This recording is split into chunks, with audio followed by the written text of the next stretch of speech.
Teenagers kept sneaking into Keanu Reeves's backyard pool, thinking it was just harmless fun. But what they didn't know was, he was watching. Instead of calling the cops, Keanu planned something far more unforgettable. Why did the nicest guy in Hollywood turn his sanctuary into a haunted trap? The answer left them running, soaked, shaken, and changed forever. Before we continue this incredible story, let us know where you're watching from. If you enjoy stories like this, subscribe to the channel, because tomorrow we have another inspiring story you won't want to miss. Keanu Reeves had lived in the same modest Los Angeles home for over a decade. Tucked away from the chaos of Hollywood, the property was surrounded by tall hedges and leafy trees that muffled the city noise. From the street, the house looked quiet, almost forgettable. A single-story structure with faded white shutters and a porch swing that creaked gently in the afternoon breeze. That was exactly how Keanu liked it. There were no towering gates or sleek security systems, no marble statues or celebrity trademarks. It wasn't a mansion, it was a home, and it was his. Inside, the house was a reflection of who he was. Wooden shelves filled with books lined the walls of the living room. Some were fiction, others philosophy, a few dog-eared with age and memory. Photographs sat in unpolished frames on the mantel, moments frozen in time with friends, fellow actors, and family long gone. A guitar rested in the corner near a window where sunlight filtered through sheer curtains. Nothing about the space screamed wealth or status. It whispered warmth. It whispered peace. But the real heart of the home was in the backyard. Stepping through the sliding glass doors, one would find a small stone path leading to a rectangular pool. It wasn't large or grand. The tiles were simple, the water a calm, welcoming blue. On either side, potted plants and lavender bushes lined the stone deck. A set of string lights hung above, zigzagging from tree to tree, their bulbs casting a soft amber glow in the evening. To Keanu, it felt like stepping into a different world, a quiet one, a safe one. That pool wasn't just a luxury, it was a lifeline. After grueling days on set performing scenes that demanded physical endurance or emotional exhaustion, this backyard was where he came to decompress, to breathe. Sometimes he'd swim a few silent laps. Other times he'd float on his back beneath the stars, letting the water cradle him as the world faded away. In those moments, nothing else mattered. Not scripts, not cameras, not fame. Just the rhythm of water against skin and the stillness he'd worked so hard to build. Most people assumed celebrities craved the spotlight. Keanu had never been one of them. He didn't seek attention. He didn't chase headlines. He found joy in anonymity, in grocery store runs where no one recognized him, in motorcycle rides along empty roads, and in this backyard, where every inch had become sacred. Over the years, friends who visited always commented on the calm they felt in that space. It wasn't just the water or the trees. It was something deeper, a quiet reverence that seemed to wrap around you the moment you stepped outside. Keanu had designed it that way on purpose. Every stone, every plant, every string light had been chosen not for beauty, but for peace. And for a long time it worked. But peace has a way of slipping through your fingers when you're not watching closely enough. It began with the smallest of changes. One evening, after returning home from a press event, Keanu walked out to the backyard to find the patio chair slightly askew. Nothing dramatic, nothing alarming, just out of place. He paused, tilted his head, and stared at it for a moment longer than he probably needed to. Then he shrugged it off. Maybe the wind had blown it. Maybe he'd bumped it earlier and forgotten, no big deal. But a few days later, a candy wrapper appeared near the edge of the pool. Then a crushed plastic water bottle the next morning. Still, Keanu refused to overthink it. He'd had deliveries recently. Maybe someone had stepped into the yard without realizing. He picked up the trash and dropped it in the bin, brushing it off with a sigh. What he didn't realize was that these weren't coincidences, they were warnings. Despite the creeping signs, Keanu's trust in the space remained firm. He didn't suspect that anyone would knowingly violate it. Why would they? His home was humble, hidden. There were no parties here, no paparazzi, no open gates. It was just a quiet house owned by a quiet man. And yet, something had begun to shift. Keanu kept his routine: early swims, late-night tea under the lights. He'd sit on the deck chair with a book in hand, letting the night hum around him. The world outside moved fast. Inside, time stood still. Or so he thought. One night, just past midnight, Keanu stepped outside to grab a blanket he'd left by the chair. As he reached down, he noticed something strange. A damp towel, crumpled beside the potted plants. His breath caught slightly as he picked it up. It wasn't his. The fabric was cheap, patterned with neon stripes. Someone had been here. Now the unease settled in. The next day, he checked his small security camera. The footage was grainy, but unmistakable. Shadows, movement near the back fence, figures slipping through a side gate. Teenagers, maybe 3 or 4 of them, barely more than silhouettes.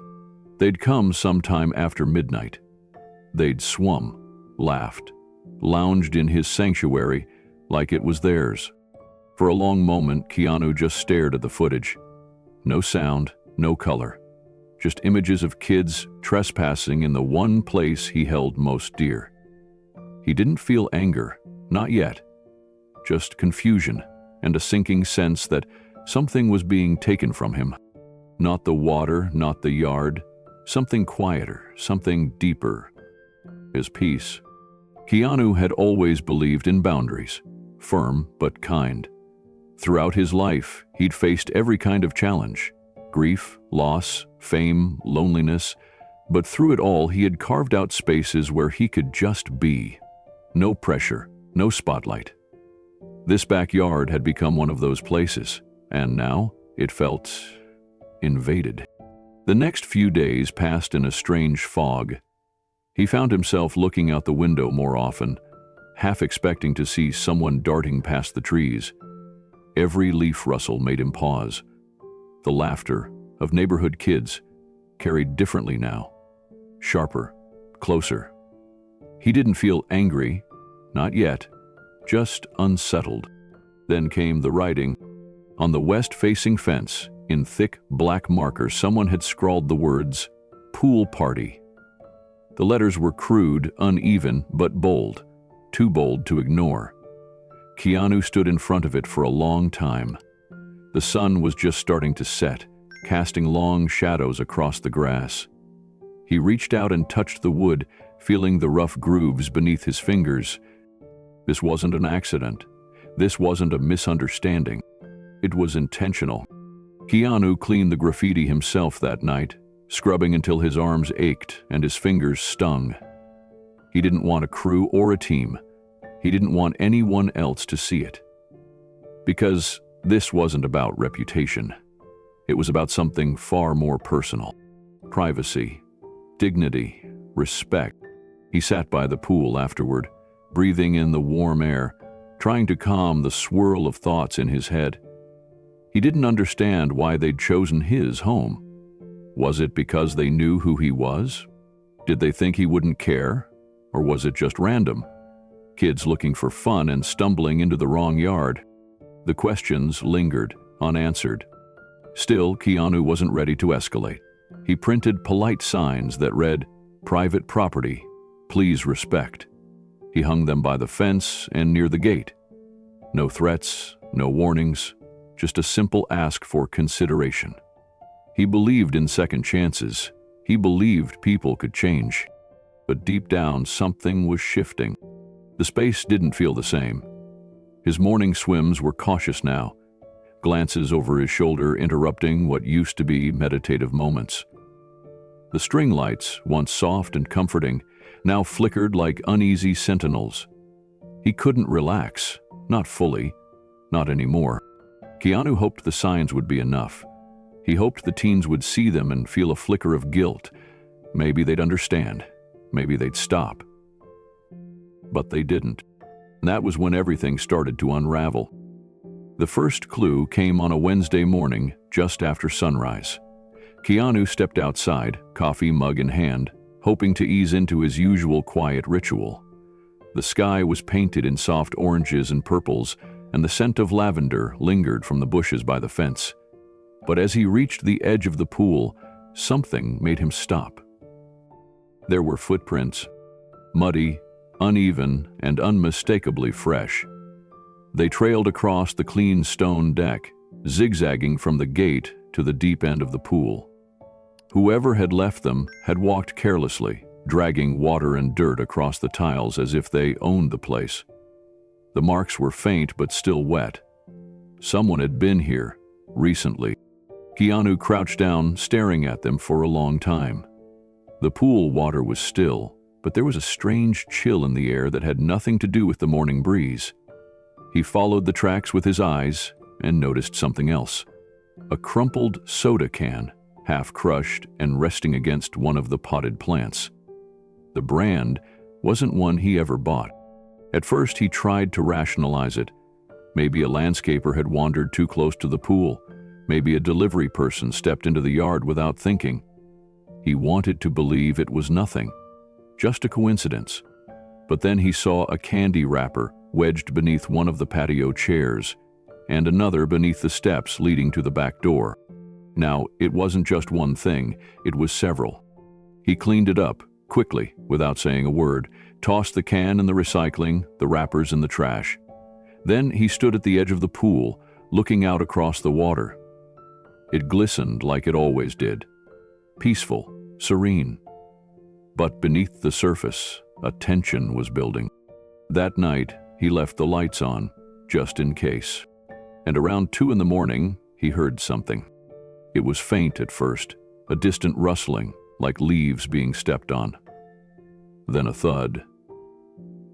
Then laughter. Muffled but clear enough to stir something deep in his chest, he sat up in bed and listened. The sound came again. 2 quick splashes, then a low music carried on the night air. Keanu moved quietly to the window and peered through the curtain. It was too dark to see much, but the noise confirmed it. Someone was out there. They weren't being subtle. They didn't care. The music wasn't loud enough to wake the neighbors, but it was loud enough to violate the silence Keanu cherished. A silence he had protected and nurtured over years. Now, it was being chipped away by strangers who thought his home was their playground. And still, he hesitated. He didn't call anyone. He didn't shout. He just stood there, staring into the dark, trying to make sense of why someone would keep coming back to a place they didn't belong. The next morning, Keanu checked the backyard again. The footprints had dried into faint smudges, but there were new additions. A damp beach towel was sprawled over the arm of his lounge chair. It wasn't his. The pattern was bright orange, with faded pineapples printed along the edge. It smelled of chlorine and cheap cologne. Beside it, someone had left a plastic bag filled with wet socks and an empty snack wrapper. There was no doubt now. They had been back. Keanu sat on the edge of the patio and looked at the mess. There was no anger in his eyes, just disappointment. The kind that settles deep and slow. The kind that doesn't shout, but sits with you. He remembered being a teenager. He remembered being curious, impulsive. There was a part of him that wanted to give them the benefit of the doubt. Maybe they didn't understand the impact of what they were doing. Maybe they didn't know this pool wasn't just water and tile. It was peace. It was memory. It was his. But understanding didn't excuse it. That evening, Keanu installed a small, motion-sensitive camera facing the pool. Just enough to capture movement. Not for revenge, not for confrontation. He simply needed to see. He needed proof that what he felt wasn't imagined, that someone was truly treating his private space like a public venue. And sure enough, the footage from that night confirmed it. 3 teenagers, 2 boys, 1 girl. They climbed the side gate with ease, ducked beneath the string lights, and made their way to the pool like they'd done it 100 times. One of the boys, tall and lanky, stripped off his shirt and jumped in without hesitation. The girl sat at the edge, dipping her toes and giggling as she filmed him with her phone. The second boy pulled out a Bluetooth speaker and began playing music, something upbeat with too much bass for the quiet night. Keanu watched the footage the next morning with a mixture of disbelief and frustration. They weren't scared. They weren't even cautious. They acted like they had every right to be there. He didn't know their names. He didn't know where they lived. But he knew now they had chosen his house on purpose. Maybe they figured out who he was. Maybe they thought it would be funny. Maybe they told their friends about the time they swam in a movie star's pool. Whatever the reason, it didn't change the fact that they kept coming back. And each time they did, a little more of his sanctuary was chipped away. For a few days, Keanu tried to outweight them. He didn't want to make it a battle. He hoped that the novelty would wear off, that they'd find somewhere else to roam. But every couple of nights, the music returned. The laughter echoed through the trees. And each morning, he'd find new traces: wet towels, crushed soda cans, bits of food ground into the grass. He'd posted signs, simple, respectful ones. Private property, please do not enter. He placed one on the back gate and another near the side fence. He even taped a handwritten note to the corner post, asking, "Please respect this space, thank you." His handwriting was neat, his words polite. He didn't threaten or accuse, but nothing changed. One morning he stepped outside to find the note ripped in half, floating in the pool like a soggy paper leaf. The rest of it had dissolved into pulp. That was the moment his heart finally dropped. It wasn't just trespassing anymore, it was disregard, disrespect, maybe even mockery. Keanu sat down on the patio bench and stared at the pool. His sanctuary had become a stage for other people's entertainment. They didn't see him. They didn't care. He was just a name on a screen to them, a symbol of fame, maybe even wealth. And his yard? Just another stop on their night of laughs and stories to post online. He wasn't afraid of confrontation. He had dealt with worse in his life: heartbreak, loss, public scrutiny. But this wasn't about fear. It was about grief. Grief for the quiet. Grief for the sacredness of a space that had once been untouched. For the first time, Keanu considered the possibility that kindness might not be enough. That perhaps, just this once, he needed to do something different. Not because he wanted to scare anyone, but because he wanted them to understand.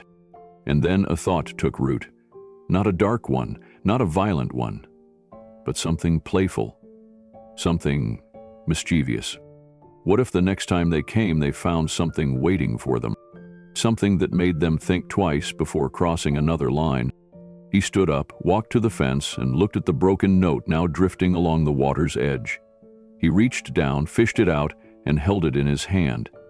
It was soft and soggy and useless, but in that moment, it became something else.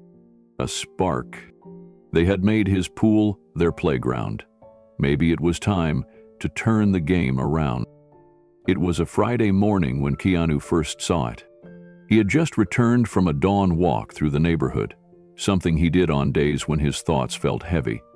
The sky was overcast, and the sidewalks were still slick from the mist that rolled in during the night. His feet crunched softly over fallen leaves as he made his way up the driveway, breathing in the stillness that usually greeted him after a walk. But when he stepped into the backyard and rounded the far corner of the fence, that stillness was shattered. In large, uneven letters, spray-painted in black across the wood, someone had written the words, "Pool Party."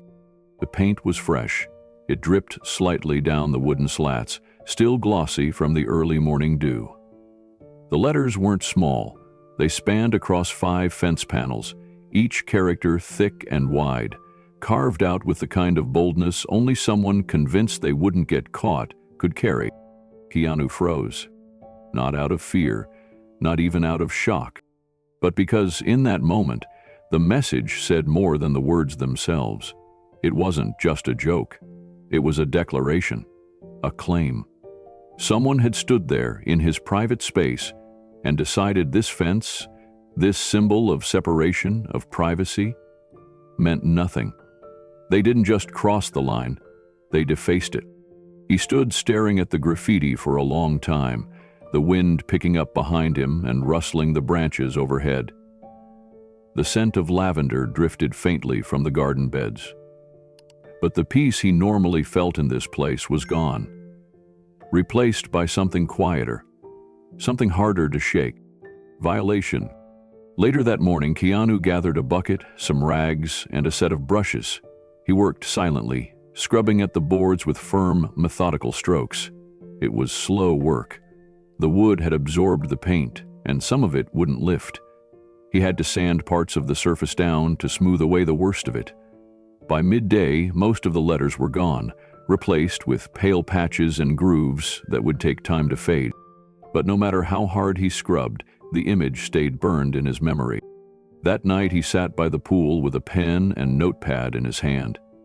He wasn't writing a script. He wasn't sketching lines for a role. He was drafting something far simpler, a message. He kept it short, 4 words. Please respect this space. He printed the note in careful block letters, sealed it in a plastic sleeve, and pinned it to the fence. Below it he added another small sign, one that read, "Private property, no trespassing." He hoped that maybe, just maybe, this time, they'd listen. That weekend, Keanu added 2 more signs. One near the gate, another on the path leading to the back patio. He placed them thoughtfully, not to threaten, but to remind. He didn't use red ink or bold fonts, just calm, clear lettering. No cameras watching, no angry dogs, no barbed wire. Just a man asking to be left alone.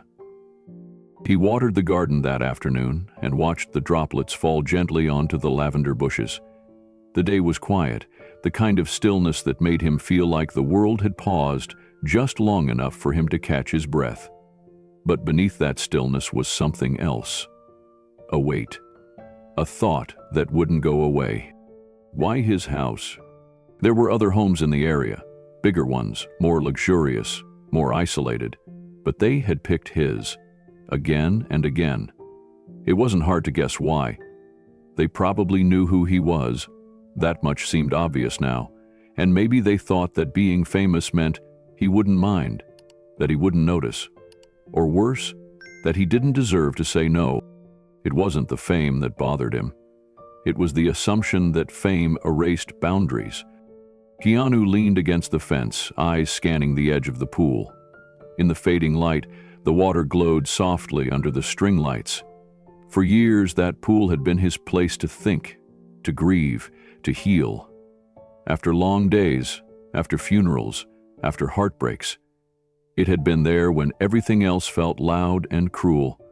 And now, it was being used like a hotel amenity by people who didn't even knock.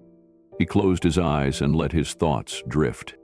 He thought about himself at 16. Living between cities, moving between schools, always trying to find his place. He remembered sneaking into the school auditorium late at night to play the piano alone. The thrill of doing something you weren't supposed to, the feeling of being untouchable. He hadn't meant harm back then.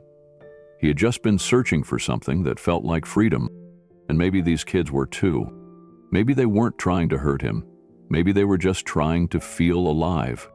The thought made him pause. He opened his eyes and looked at the cleaned-up fence, the new signs, the pool shimmering in the twilight. His frustration hadn't disappeared, but it had softened, at least for a moment. He knew what it meant to be young and lost and reckless. That didn't make their actions right, but it made them human. So he wouldn't yell, he wouldn't threaten, but he would draw a line. A clear, visible, and firm one. If they crossed it again, they wouldn't just find a man waiting. They'd find a message waiting to be heard. On Sunday night, Keanu stayed up late. He turned off all the lights inside the house, but kept the back patio dimly lit. A cup of tea sat cooling beside him as he sat by the window, watching the shadows in his backyard. It was quiet for a long time. Then, sometime past midnight, the first sound arrived. A click, a shift, a creak from the side gate. Keanu didn't move. He watched. 3 silhouettes emerged, slipping through the gap in the fence like shadows drifting across stage lights. They moved casually, like this wasn't the first time. They stepped over the gravel path, giggling quietly, one of them whispering something that made the others stifle laughter. In their hands, bags of snacks. One carried a towel draped over his shoulder, another set a portable speaker near the patio table. Keanu exhaled through his nose and leaned forward slightly. They hadn't seen the new signs. Or maybe they had, and they didn't care. Either way, they were back. And they were just as bold as before. The tall boy dove into the pool, water splashing across the tiles. The girl kicked off her shoes and dipped her toes in. The third one cracked open a soda and began scrolling through his phone. Music played softly from the speaker, echoing through the night. Keanu watched it all unfold. Not with rage, but with a sense of finality. They had read the signs. They had seen the fence. They knew. And still, they chose this. He sat back in his chair and nodded slowly to himself. That was the moment the decision was made.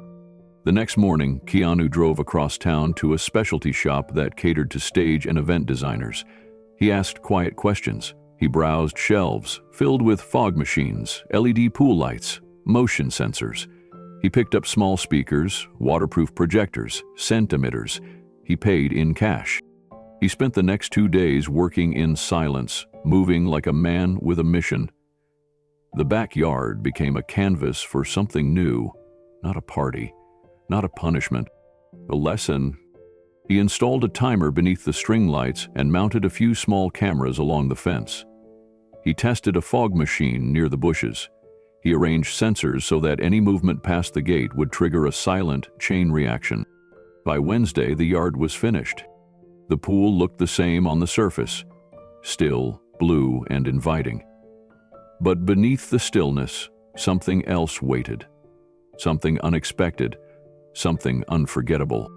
He stood in the center of the yard that evening and looked around. It was beautiful, serene.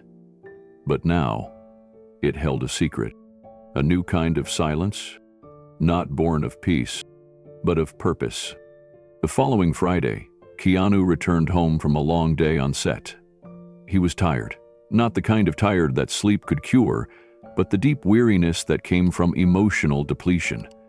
The role he was filming required intensity, hours of heavy dialogue, physical stunts, and internal torment. All he wanted was to come home, walk barefoot across the cool patio stones, and ease himself into the quiet embrace of the pool. Instead, the first thing he noticed when he turned the corner into the backyard was a trail of chip bags fluttering across the grass. There were 3 of them. Bright colors, half crushed, their contents emptied and smeared along the edges. A bottle of soda was tipped over near the garden, its sticky contents forming a dark stain on the tile. Near the pool, towels lay in a heap, soaked and still damp. A pair of sneakers sat balanced on the arm of his lounge chair like some kind of joke. And the worst part, floating lazily in the water, was a half-deflated inflatable flamingo with a crooked plastic smile. Keanu stood still for a long time, not because he didn't understand what had happened, but because he did. They had come back, again. Not under the cover of night this time, not like timid trespassers testing boundaries. They had come boldly, loudly, like they owned the place, and they had left a mess in every corner of his sanctuary. He went inside and replayed the security footage. What he saw hurt more than he expected. 5 teenagers, 3 boys, 2 girls. They walked in through the side gate, talking, laughing, carrying towels, backpacks, and speakers. One of them even pointed at the private property sign and mimicked tearing it down, laughing as the others clapped. Then they set up like it was a planned outing. Music blaring, snacks laid out, one of the girls applying sunscreen while reclining on his chair like it was her own. The boy with the tall frame, Keanu recognized him now from earlier videos, did a backflip into the pool while someone filmed him with a phone. The group clapped again. Another girl danced near the patio lights. It wasn't a brief intrusion anymore. It was a full-blown party. They stayed for over an hour. Keanu watched the footage from beginning to end. At no point did they stop. At no point did they hesitate. They didn't worry about being caught. They didn't even glance at the house. It was like he didn't exist. And that, more than anything else, was what hurt. Not the mess, not even the intrusion, is the erasure. The invisible man watching from behind glass, while his home became someone else's playground. After cleaning up the yard, Keanu sat on the edge of the pool with a towel draped over his shoulders. The water looked still again, clean, but it didn't feel the same. Something had shifted. The spell was broken. He ran his hand slowly through the surface, watching the ripples distort the reflection of the string lights above. His chest ached, not with rage, but with something softer and heavier. Grief. It was strange to grieve a place, but that's what it felt like. He had built this space with intention, not for entertaining guests or throwing parties, but for healing. The pool wasn't just water. It was where he floated on sleepless nights, where he read letters from his sister, where he processed heartbreak after heartbreak without anyone watching. It was his place to be alone. Now he didn't even feel welcome in it. He wrapped the towel tighter around his shoulders and looked across the yard. The security cameras still blinked silently from the corners. The fog machine and lights from his prank setup were hidden beneath planters and fence slats. He hadn't activated them yet. He'd been waiting, hoping, even now, that things might stop on their own. But they hadn't. The kids didn't stop because they never really started thinking.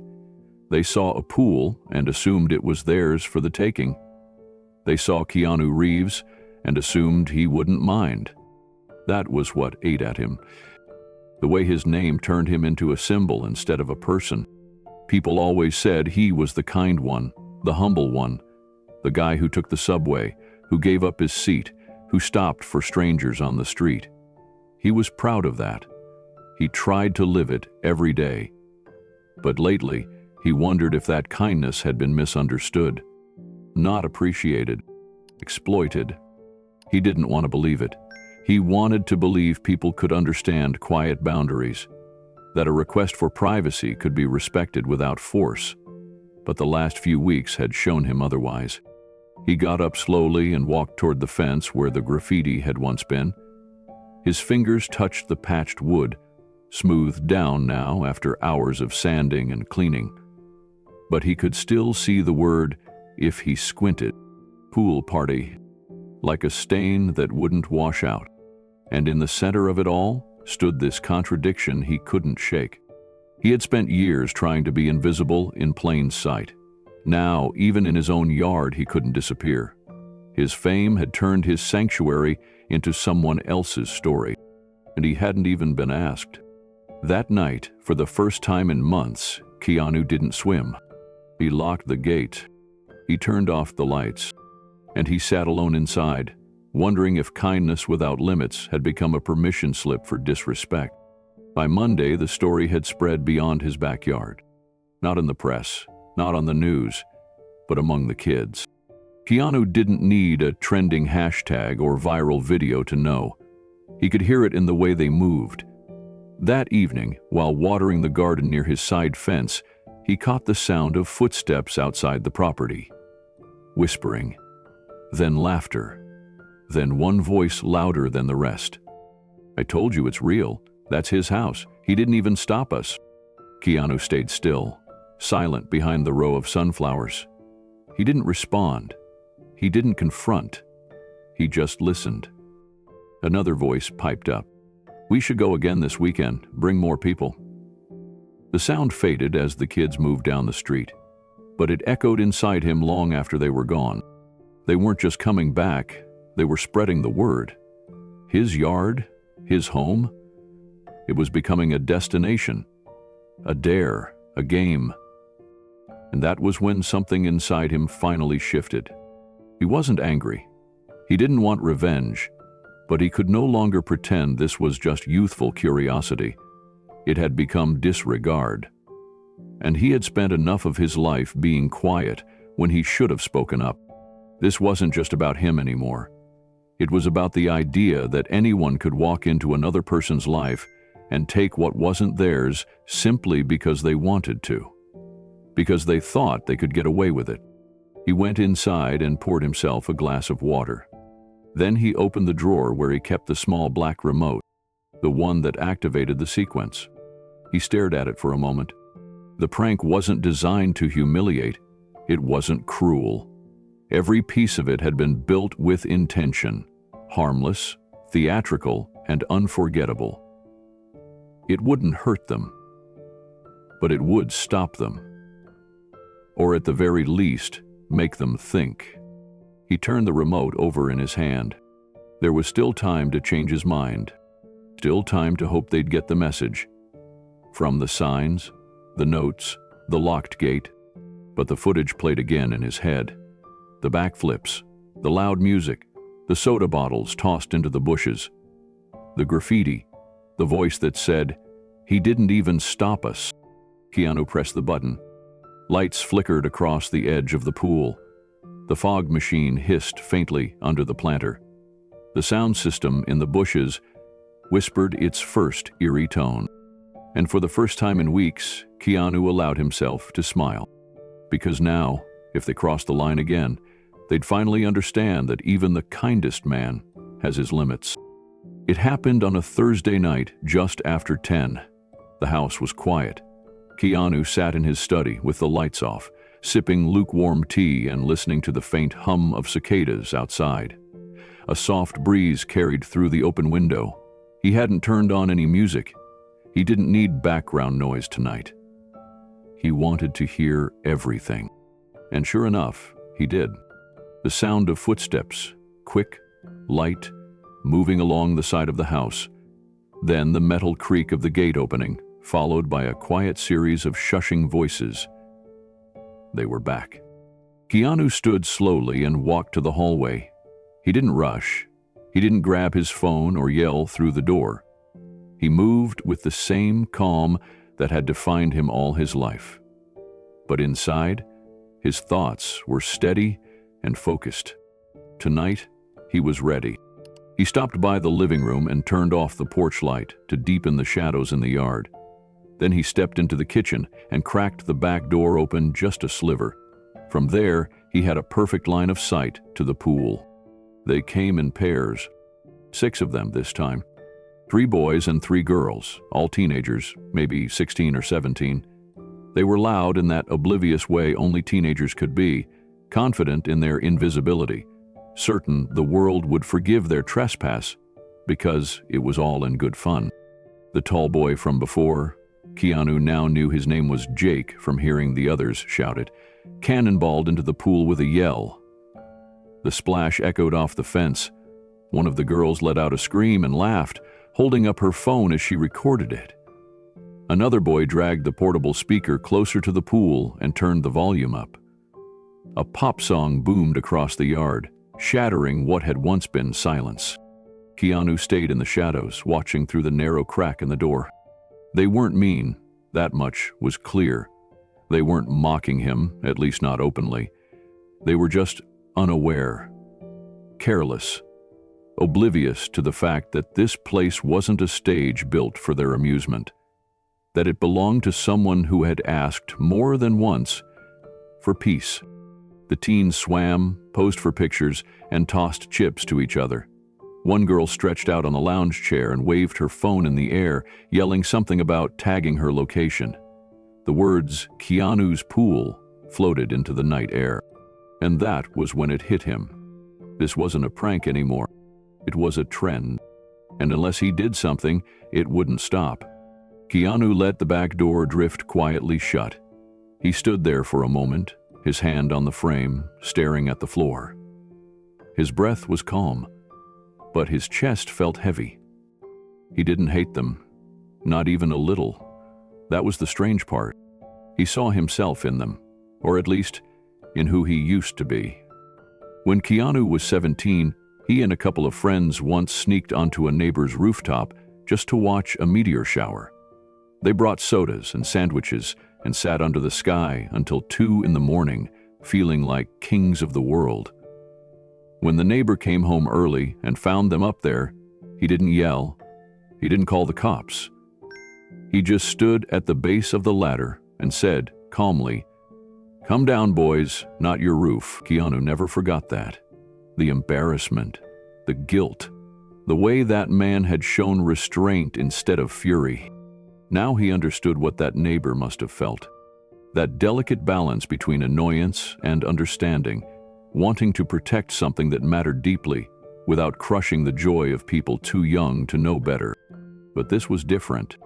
These kids hadn't stumbled onto his yard once or twice. They weren't star chasers trying to sneak a selfie and leave. They were repeat intruders. They had seen the signs, read the notes, ignored the warnings. And each time they returned, they came with more confidence, more noise, more disrespect. They had taken his silence as permission, and maybe that was his mistake. Keanu walked into the hallway and picked up the small black remote from the table. He pressed the test button once, watching as a soft green light blinked in confirmation from the corner of the backyard. Everything was in place. The die was loaded. The fog machine was primed. The speakers were silent for now. The garden gnome near the fence, one of the new additions, was perfectly positioned to trip the motion sensor. He wouldn't activate it tonight. Not yet. He wanted one more chance to see who they were. Not through a camera, but with his own eyes. He returned to the kitchen and sat by the window, pulling the curtain slightly aside. The teens were still there, now stretched out across towels and sipping from cans. One of the boys had started singing loudly, off-key but enthusiastic. The others joined in, their voices bouncing against the fence like an echo chamber.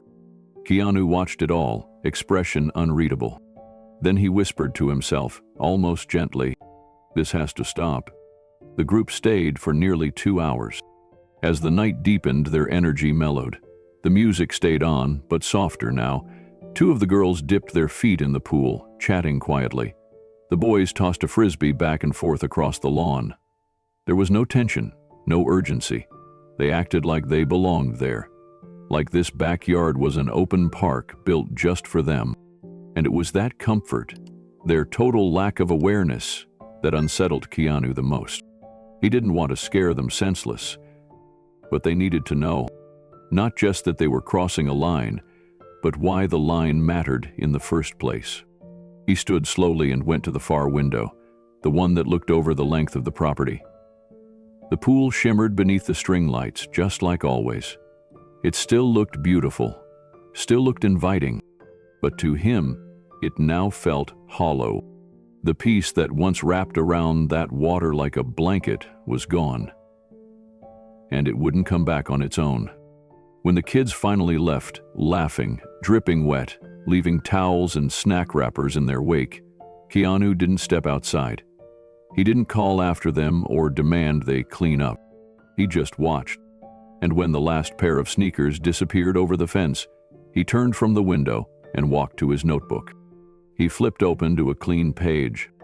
Then he began writing, not a note, not a message, but a plan. The time for silence was over, but the time for anger had never begun. Instead, he would do what he did best: create a moment they would never forget. Not to shame them, not to frighten them, but to teach them something they wouldn't learn in school: that boundaries once ignored have a way of pushing back. And sometimes the gentlest push is the one that makes you feel it most. As he set the notebook down and looked out at the moonlit pool, Keanu's mind was already racing. Visual effects, sound triggers, illusions and timing. He would craft it carefully, every part of it. Not a prank, not revenge, an experience. One they'd remember not because it was cruel, but because it was smart. And because, in the end, it came from someone who still believed that even the lost deserved to find their way, just not at someone else's expense. He turned out the light, and for the first time in weeks, he felt a flicker of peace. Not because the intrusions had ended, but because he finally knew how the story would. Keanu sat at the kitchen table, his fingers drumming slowly against the edge of his notebook.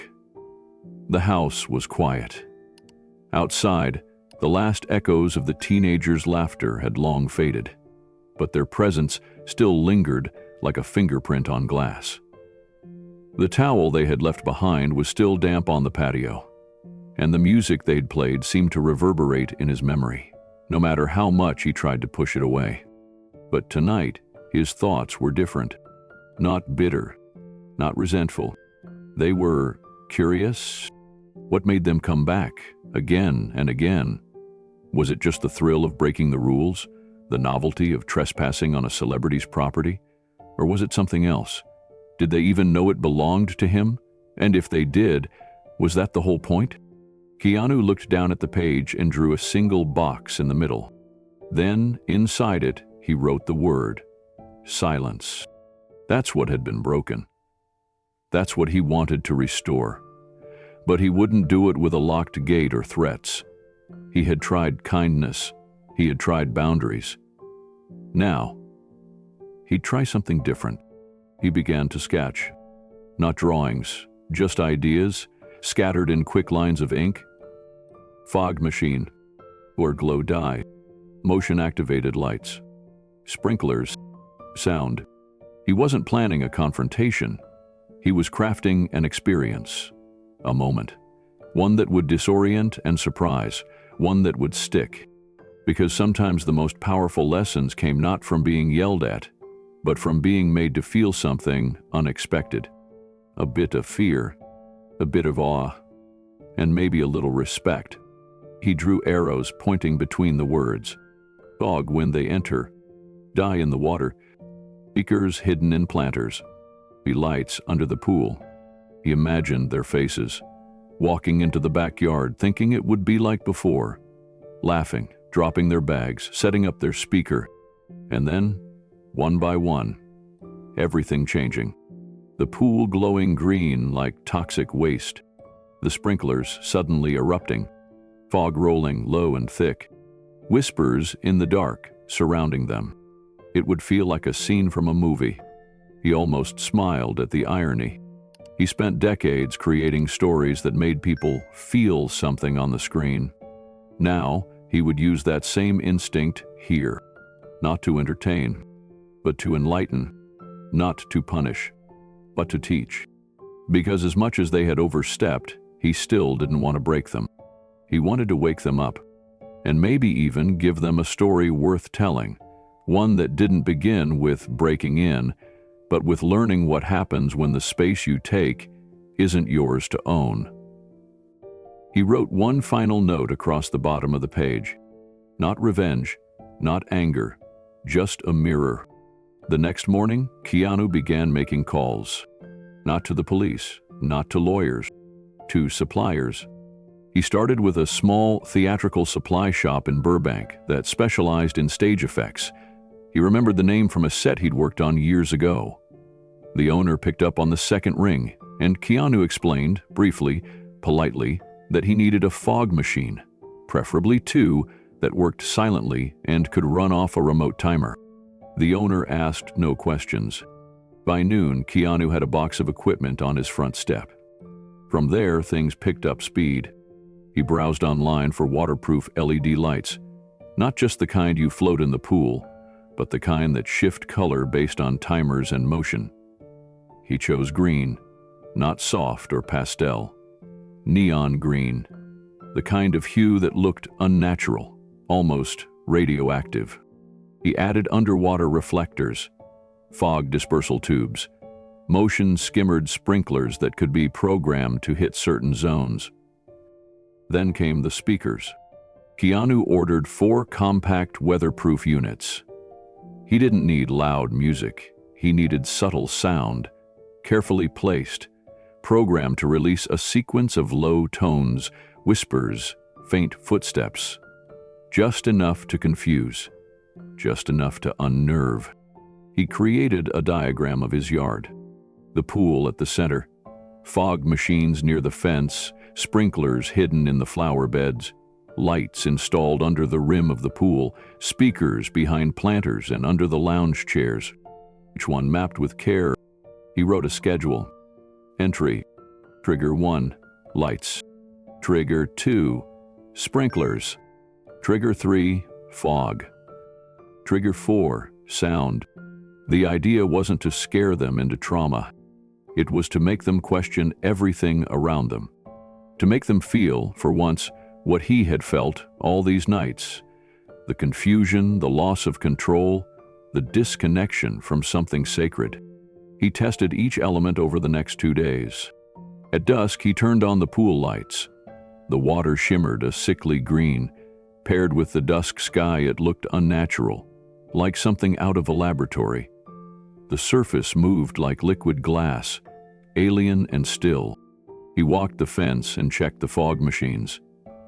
With one push of the remote, thick white clouds drifted low across the grass, curling around the edges of the yard like smoke from an old fire. He activated the sprinklers. Sharp bursts of cold water shot across the lawn in rapid succession, sweeping through the zones like a chase sequence. Then he tested the sounds. Low whispers, quick footsteps, a door creaking, faint laughter. He stood in the center of it all, one night before the kids were likely to return, and he took a slow breath. This wasn't a prank anymore. It was theater, with purpose. That night, Keanu stayed outside later than usual. He sat in the far corner of the yard, surrounded by shadows, his face lit only by the dim glow of the string lights above. The pool water pulsed gently with its green hue. The fog machines remained off, waiting. The sprinklers and speakers rested in silence. Everything was in place, but it wasn't about the tools. It was about the message. Keanu stared at the pool and thought about the journey that led him here. It wasn't just the messes or the graffiti or the noise. It was the feeling of being dismissed, of being erased inside his own sanctuary. He thought about the kids, their laughter, their energy, their blind belief that what they were doing didn't matter. He didn't hate them. He didn't even want to scare them. He just wanted them to know that spaces hold meaning, that silence can be sacred, that not everything needs to be claimed, tagged, or posted. And sometimes the most important stories happen when no one is filming. He walked a slow circle around the yard, checking each placement one final time, adjusted a light, re-angled a sprinkler, tightened the wire on a speaker. He wasn't doing this out of impulse. He had thought about every detail, because the lesson he was about to teach mattered, not because he needed to prove a point, but because they needed to learn one. By the time he went inside, the timer was set. The remote sat on the counter. The cameras were rolling, quietly, respectfully, just to capture what would unfold. He looked around his home as he passed through each room. Everything in its place, everything calm. He paused by the kitchen window, looked out across the yard one last time, then flipped off the lights. Darkness settled in, and with it a quiet sense of peace, not because the problem was solved, but because the plan was no longer a dream. It was a decision. Tomorrow, or the next night, they would come back. He knew it. He could feel it. And when they did, they would step into something different. Not danger, not punishment. A story. One they'd walk away from, soaked, startled, and maybe a little shaken. But more importantly, one they'd remember. Because sometimes, the best way to restore silence isn't by yelling into the noise. It's by letting the silence speak louder than anything they expected. Keanu started at dawn. The air was still cool, the sky tinged with soft blue before the heat of the Los Angeles day settled in. He stepped barefoot into the backyard, holding a box of waterproof LED lights tucked under one arm. The pool shimmered in the morning light, clear and still. For now.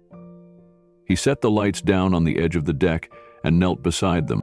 Each light was tested before being placed. He twisted the base to check battery connections, adjusted the timer settings, and confirmed their green glow matched the exact hue he had chosen. Not soft, not pleasant. Strange. Just strange enough to cause pause. He wanted it to look beautiful and wrong at the same time. Something that didn't belong. By mid-morning, he had lined the pool perimeter with nearly a dozen lights. Some floated just beneath the surface. Others were mounted in small black cases behind the stones at the edge. At dusk, they would flicker to life and cast the water in a shifting, unnatural glow. That would be the first thing the kids noticed. Next came the fog machines. Keanu pulled them from their boxes and placed one in each corner of the yard. He had chosen silent models, the kind used in theater productions to create thick, low-hanging mist.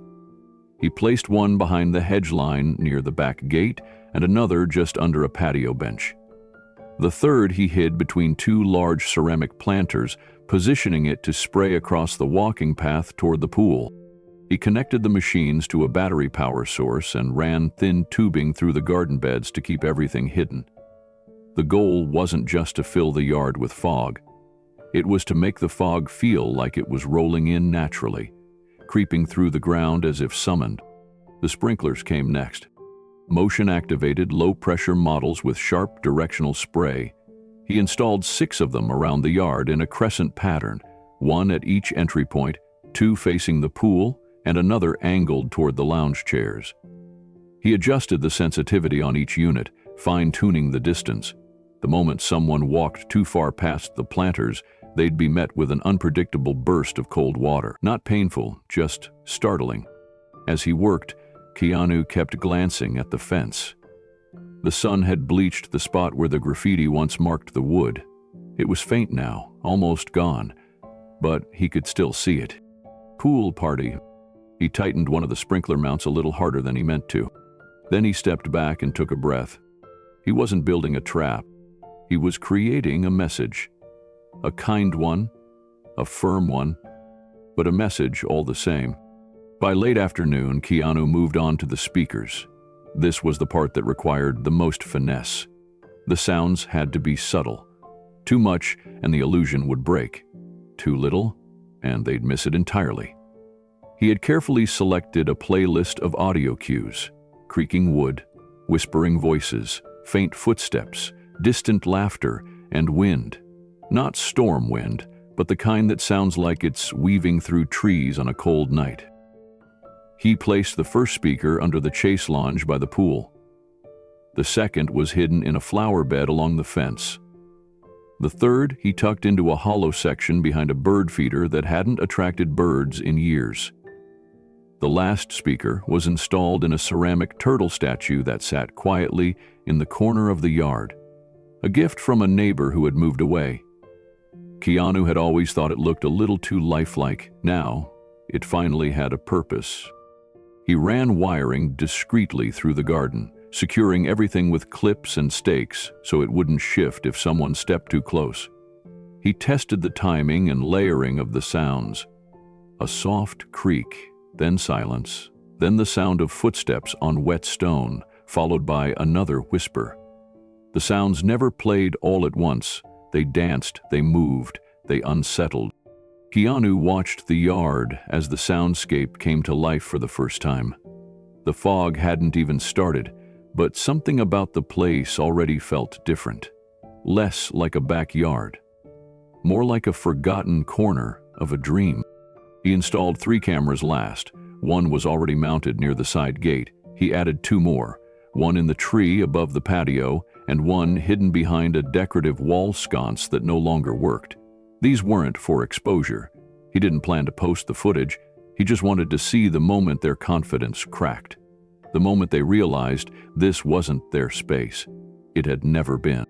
As the sun began to lower, Keanu sat in the grass with a bottle of water and looked around. Every piece was in place.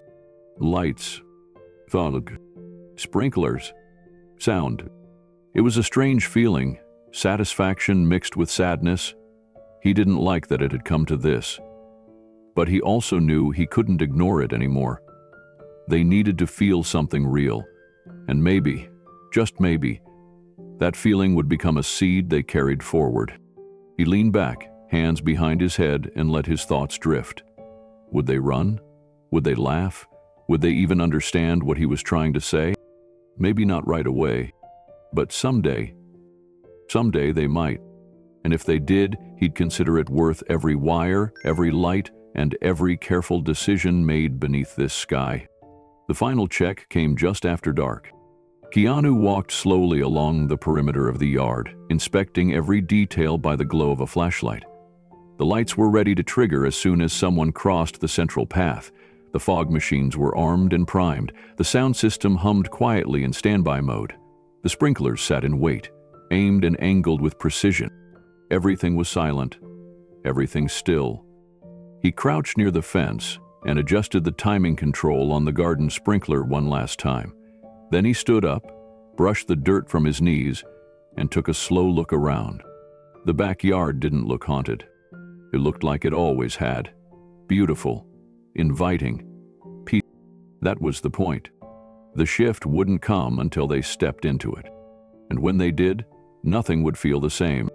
Back inside the house, Keanu placed the remote on the counter and opened his notebook again.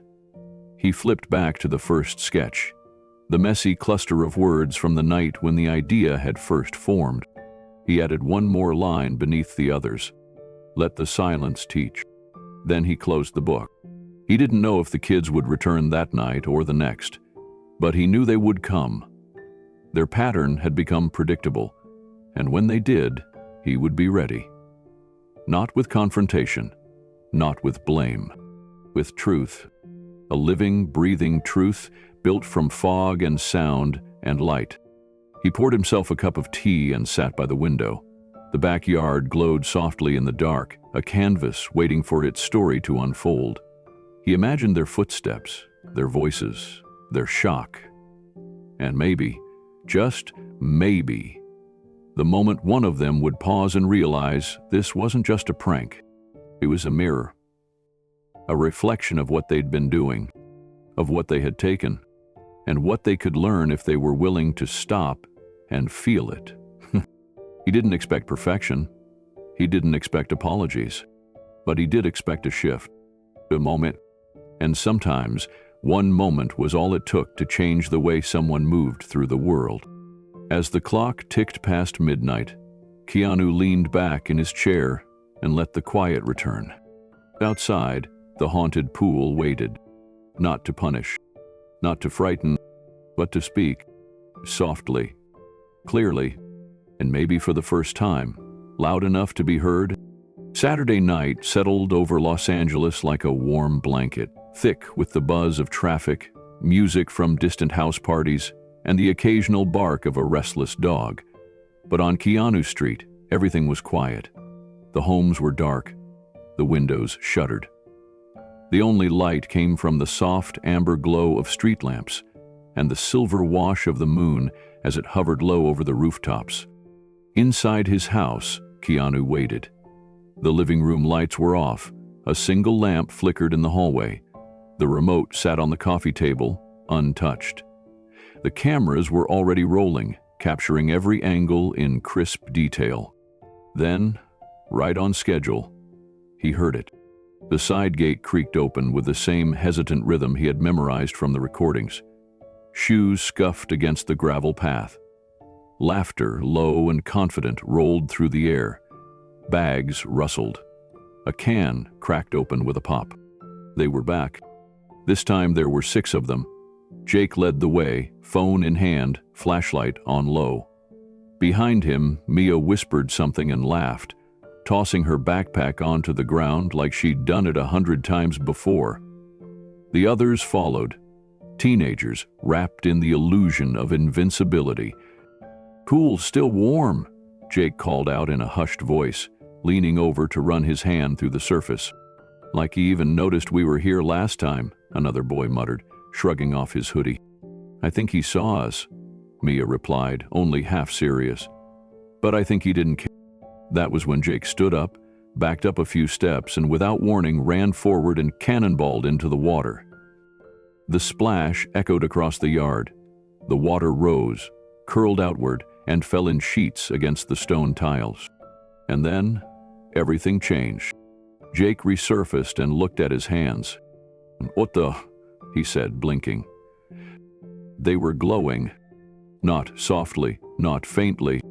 Bright, pulsing neon green coated his skin, swirling like liquid light. He turned toward the others. "Yo, what is this?" The pool itself had changed.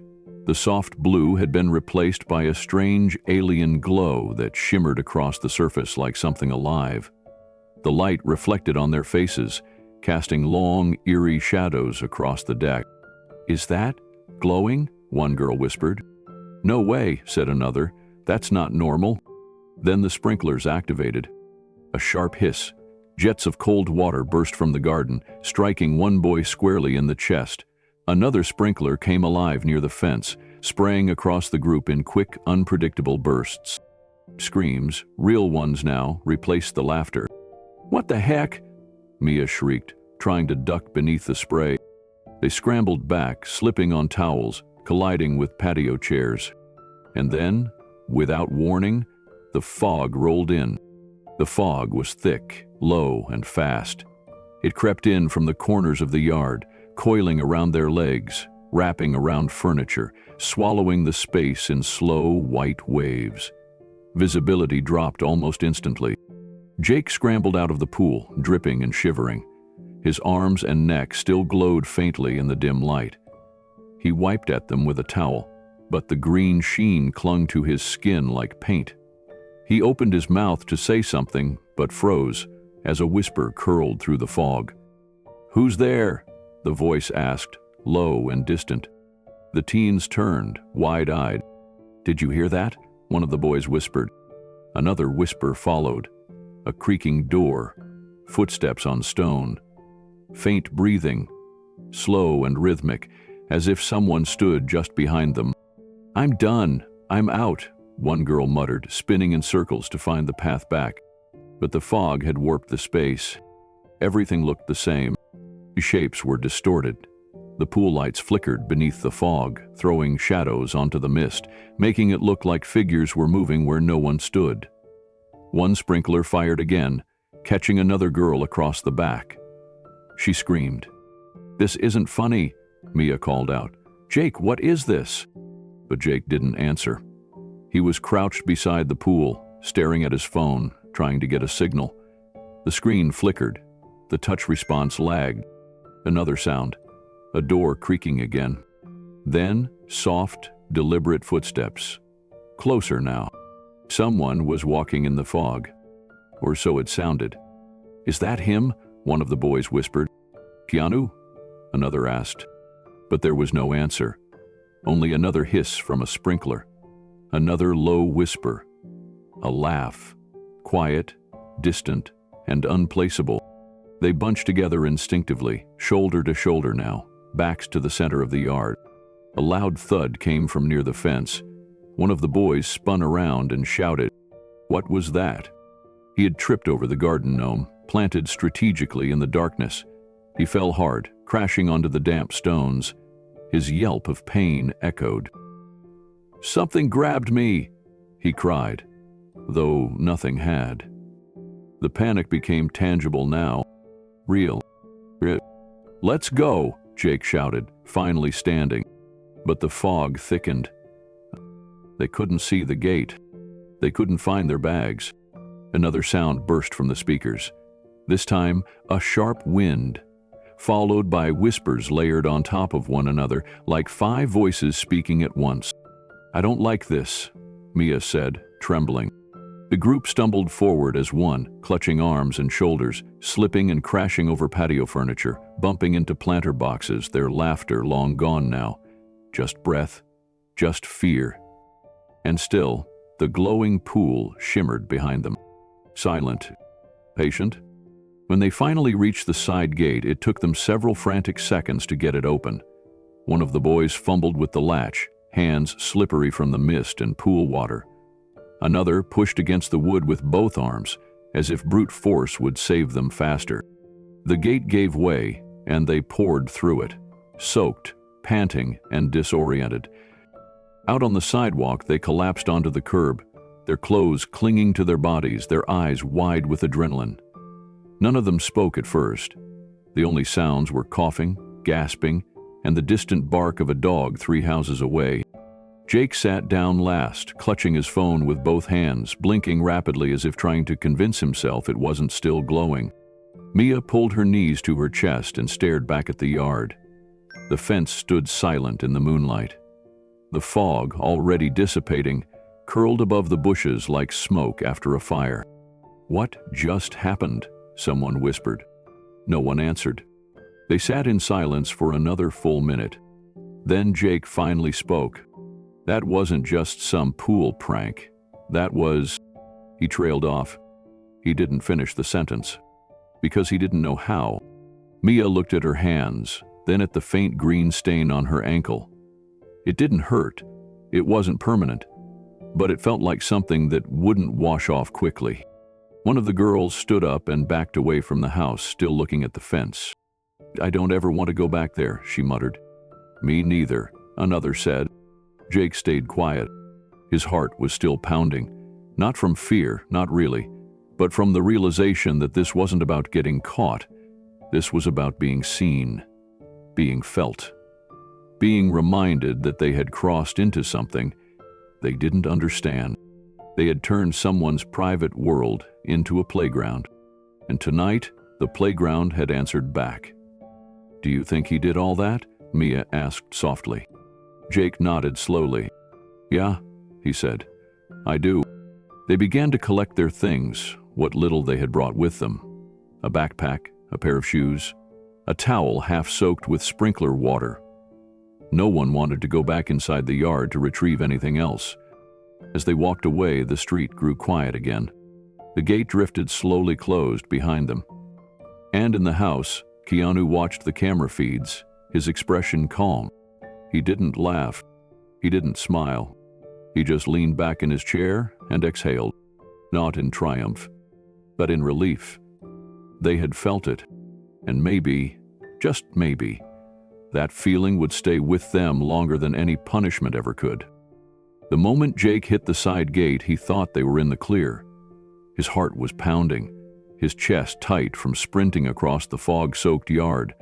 But as he reached for the latch, the sound returned. It was different this time, louder, a whisper, no longer faint or hesitant, but right behind his ear. "Don't run." Jake froze. His breath caught in his throat. He turned around instinctively, but the fog had thickened again, swallowing everything in a wall of white. He couldn't see the others clearly anymore, just shadows. Movement. Shapes darting in and out of view. "Who said that?" he shouted. Mia screamed in reply, but it wasn't an answer. She was near the pool, trying to climb over a chair, but the legs caught on her backpack. She fell hard and slid across the wet tiles, her elbow scraping against the ground. A sprinkler exploded beside her, spraying cold water across her back as she scrambled to her feet, slipping again. One of the boys yelled from somewhere near the planter boxes. "It's the sprinklers! They're chasing us!" More jets of water activated, the sequence random now, spraying in rapid bursts from different parts of the yard. The sensors were doing exactly what Keanu had designed them to do, keeping them off balance, unsure of where to move next. The fog pulsed with each sprinkler burst, catching the light from the pool and twisting into strange shapes. For a moment, it looked like faces formed in the mist, ghostly, unblinking, just illusions, but powerful ones in the chaos. Then came the second voice, different from the first. "You don't belong here." This one came from the opposite side of the yard. The teens screamed again. One of the girls dropped her phone. She reached down to grab it, but another voice cut through the speakers. This time, a low growl. "Leave now." The girl bolted without the phone. Jake turned and saw one of the boys, Evan, tripping over the gnome planted at the base of the hedge. He fell forward with a hard grunt, his knees hitting the stone.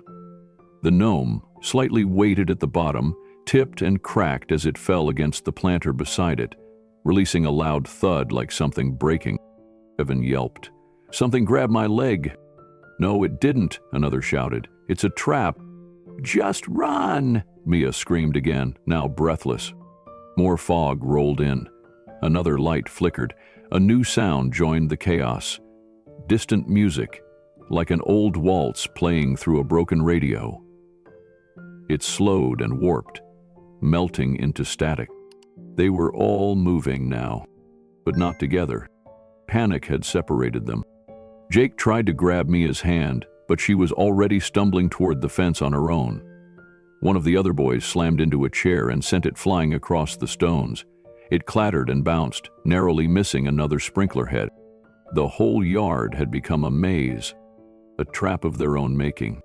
The path to the gate was no longer clear. Fog covered the patio in swirling waves, making every object look like something else.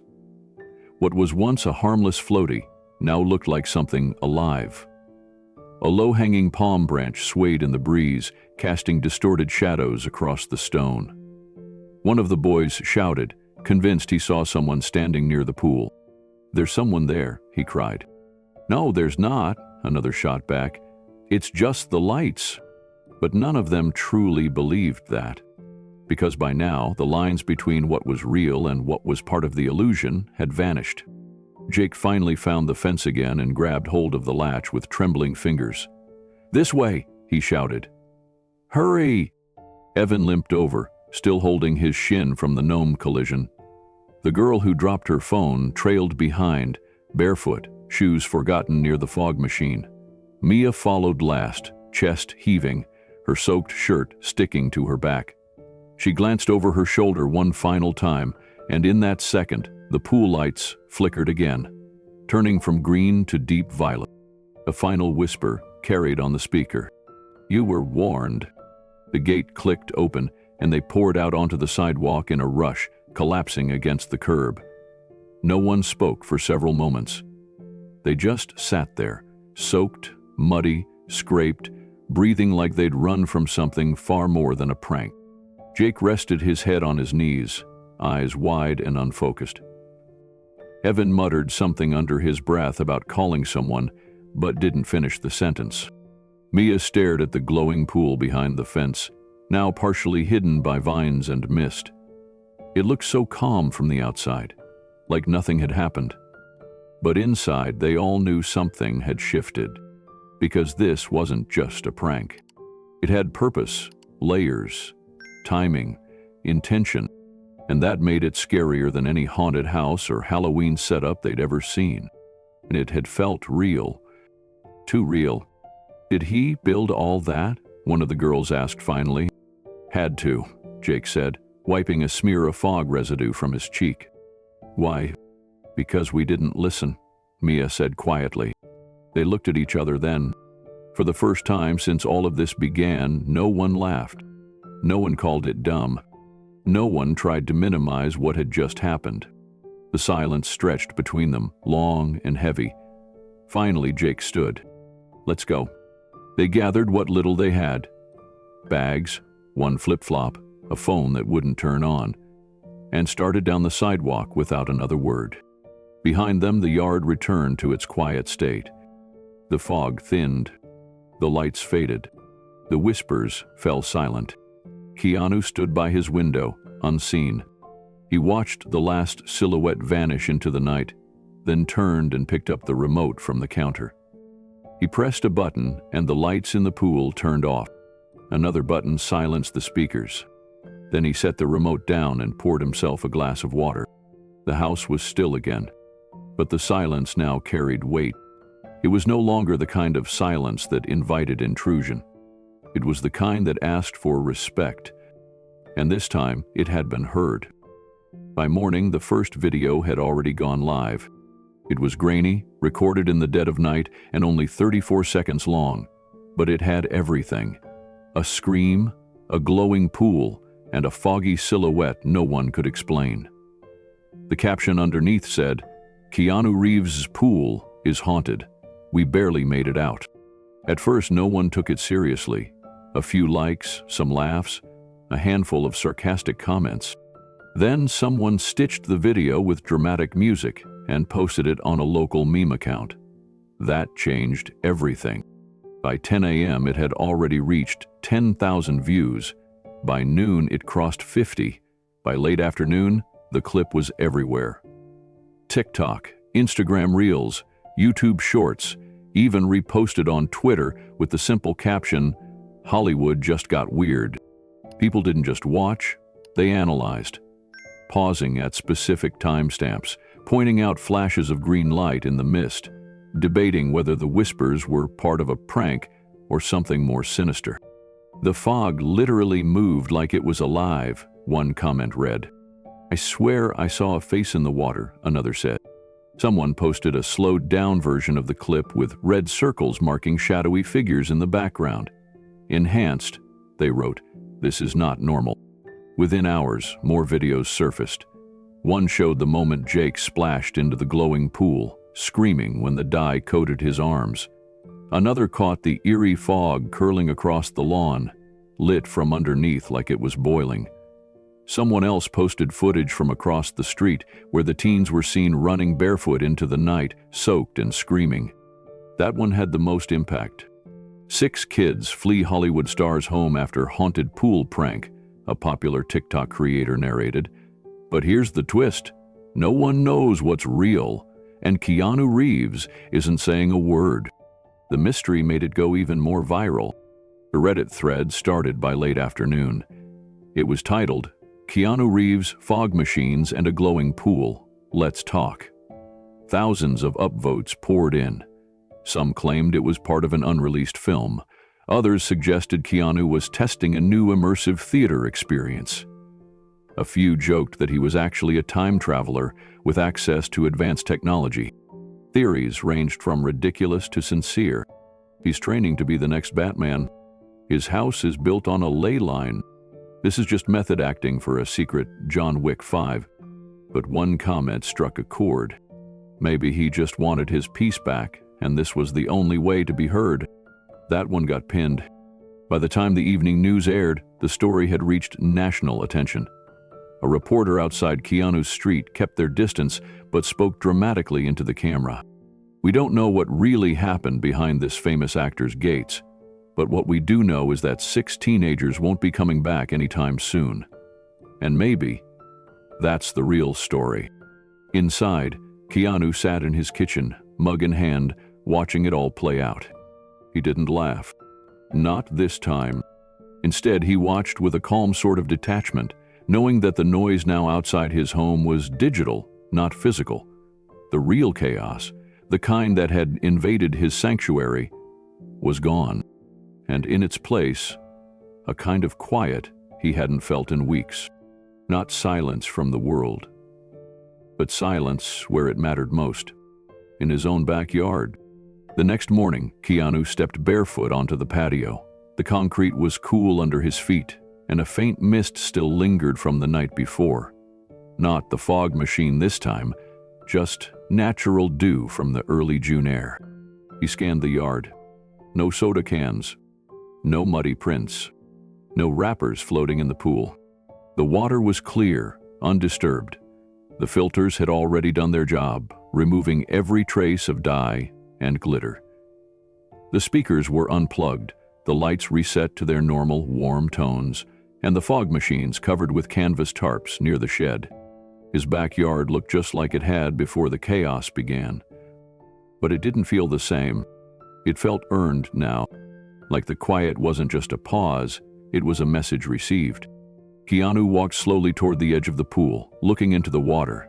His reflection met him there, steady and calm. No flashing cameras, no fans, just himself. Just stillness. He smiled faintly. This wasn't revenge. That had never been his goal. It was communication, without confrontation. He hadn't shouted, he hadn't scolded, he had simply told a story the way he knew best, with imagination, timing, and a touch of mystery. And the world had listened. He returned inside and sat at the counter, scrolling once more through the endless string of videos. Someone had edited a full cinematic recap, complete with background music, horror sound effects, and text that read, "Keanu Reeves haunted pool, full breakdown." It had already passed 2 million views. The comments section was chaos in the best way. Who knew Mr. Nice Guy could pull off a psychological thriller? This is why you don't mess with John Wick's yard. Honestly, I feel like we all got schooled. Even funnier were the influencer reactions. A popular streamer did a reaction video, live, pausing mid-scream when the fog crept in and shouting, "Oh no! Hope I'm out! I'm out!" His clip alone had over 500,000 likes. Keanu kept watching, not for validation, but for something else. He watched for understanding.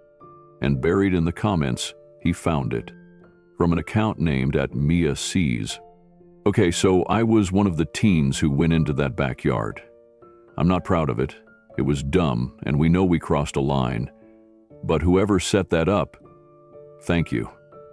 You scared the living daylights out of us, and somehow made us feel seen. We get it now. I get it, and I'm sorry." It was just one comment, no likes, no replies. But it was enough. That afternoon, he went out and swept the patio, tidied up the supplies, reset the garden gnome in a new spot, slightly tilted but holding firm. It looked almost like it was winking now. He thought about leaving a thank you note at the fence, but decided against it. Some lessons are stronger in silence. As the sun dipped behind the hills, a final video began to go viral. It wasn't scary or edited. It was a still shot from a neighbor's camera, a wide angle of the kids standing at the gate before they ran in. You could see them hesitating, laughing nervously, not yet knowing what waited on the other side. The caption read, "That moment before everything changed." It didn't need music, or filters, or text overlays. It was just real. Keanu closed his phone and walked back outside, barefoot again, standing under the softening sky. No lights, no sounds, just peace, earned, not enforced. And that made all the difference. It had been a week since the last whisper of chaos faded from Keanu's backyard. The pool remained undisturbed, the fog machines untouched, and the neighborhood still. Each morning, Keanu brewed his tea, stepped onto the patio, and breathed in a quiet that finally felt permanent. Then, on a Thursday afternoon, an envelope appeared in his mailbox. No return address. Just his name, written in careful, nervous handwriting across the front. Mr. Reeves. Keanu paused. He didn't recognize the writing. No studio stamps, no fan club markings. It was just a simple white envelope, slightly smudged, the corners bent. He brought it inside, sat down at the kitchen counter, and opened it gently. Inside was a folded sheet of lined notebook paper, torn from a spiral-bound pad, the kind you'd find in a teenager's backpack. The letter read, "Dear Mr. Reeves, I hope it's okay that I'm writing this. I didn't want to post it online because it felt personal. I don't even know if this will reach you, but I had to try. My name is Jake. I was one of the kids who trespassed. I guess there's no point sugarcoating it. We thought it would be funny. We didn't think it would matter. We just wanted to swim. That's how it started anyway. But then that night happened. The fog, the lights, the water turning green, and yeah, we were scared. I'm not going to pretend we weren't. I think I screamed the loudest, to be honest. But when I got home and the fear faded, something weird happened. I started thinking. I kept seeing the glow on my skin, the way the fog moved like it had a mind of its own. But more than that, I remembered the way your backyard looked before it all went crazy. It was peaceful, like it meant something to you." Keanu paused, reading slowly. He remembered Jake. Tall, broad-shouldered, the one who had jumped first into the pool, the one who had laughed loudest, the one who had turned pale when the glowing water clung to his arms. He kept reading. I guess what I'm trying to say is, I didn't see it before. I didn't see you. I saw a famous guy's house and thought, he won't care. That's the truth. I thought you were just a name, a headline, a guy on a screen who'd never notice or care what a bunch of high schoolers were doing. But you noticed. And instead of calling the cops or yelling or ruining our lives, you did something way smarter. You made us feel what we'd done, not by hurting us, but by making us see the place through your eyes. And I haven't stopped thinking about that. I told my mom what happened. She was furious, grounded me for a month, took my phone. But she also said something I didn't expect. She said, "That man gave you a second chance. Don't waste it." So I'm writing this to say I'm sorry. Really sorry. And thank you. I promise I'll be better. I'm not just saying that, I mean it. I don't expect a reply. I just wanted you to know we saw the message. And I'll never forget it. Sincerely, Jake Harrison. Keanu read the letter twice, then a third time. Each word settled slowly, like morning mist sinking over still water. He folded the letter carefully, pressing along the same crease Jake had made. Then he looked out the kitchen window, across the lawn, and toward the fence where it had all started. Keanu stepped outside, letter still in hand. The afternoon sun stretched long shadows across the yard, the same place that had been invaded, transformed, haunted, and now healed. He stood near the edge of the pool, eyes on the water, and thought about what Jake had written. There had been sincerity in the words, not crafted to impress, just honest, raw, from a teenage boy who'd experienced something strange, something frightening, and chose to reflect instead of deflect. That mattered, not just because Jake had apologized, but because he'd understood. Keanu remembered being 16. He remembered how invisible grown-ups had seemed, how easy it was to believe that what you did didn't ripple out into other people's lives. And he remembered, too, the one time someone took a chance on him. A quiet neighbor who didn't yell when young Keanu had broken a porch light with a stray tennis ball, but instead invited him to help fix it, offering a root beer and a lesson in wiring. That moment had never left him. Maybe this one would stay with Jake in the same way. Keanu looked at the fence where the graffiti had been. The words "pool party" were long gone, sanded and repainted, but he could still remember the messy scrawl, the arrogance baked into every curve of the letters. Now, in its place, he saw the space for something else. He walked back inside and retrieved an old cork board from the hallway closet. It was dusty, unused for years, tucked behind stacked photo albums. He cleared it off and pinned Jake's letter to the center. Then, on a small yellow sticky note beneath it, he wrote, "Apology." One big step. He hung the board in his study, just across from the desk.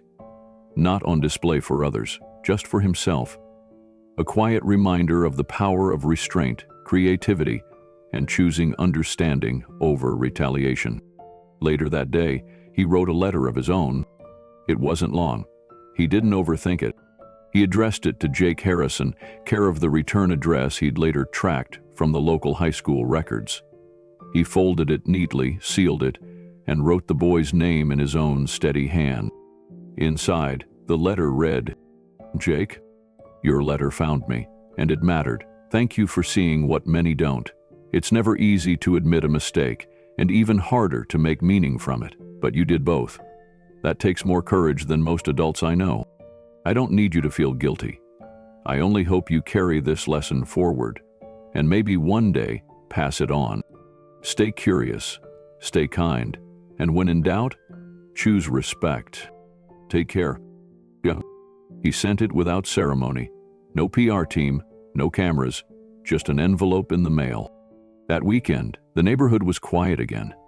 But the story lived on, still growing online. still being retold in new ways. Animated versions popped up on YouTube. Podcasts speculated about Keanu's ghost pool. A local writer began working on an editorial piece titled, "The Day Keanu Reeves Silently Schooled the Internet." But none of that mattered as much as the letter pinned on his corkboard. That single sheet of lined paper, folded by a kid who made a mistake and then chose to grow. For Keanu, it wasn't just the end of a prank. It was the beginning of something deeper. A small but unforgettable connection. A reminder that even the most silent gestures could echo louder than anger ever could. And in that stillness, something changed. For both of them. The next morning, Keanu sat at his writing desk with a fresh sheet of paper in front of him. The letter from Jake still rested nearby, slightly crinkled from how many times he had unfolded and refolded it. There was something about that kind of honesty, a teenager admitting he was wrong without being forced to, that deserved more than silence. Keanu wasn't one for long replies. He believed in quiet gestures, small things that held meaning without shouting for attention.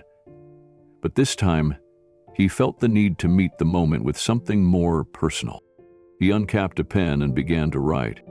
"Jake, thanks for your letter. It made its way to me, and I'm glad it did. You probably don't think a few scribbled pages can matter much, but they do, especially when they come from someone who could have stayed quiet. You didn't. That's something. I could tell you not to worry about it, that it's in the past, that boys will be boys, but I won't, because I think you already know all that.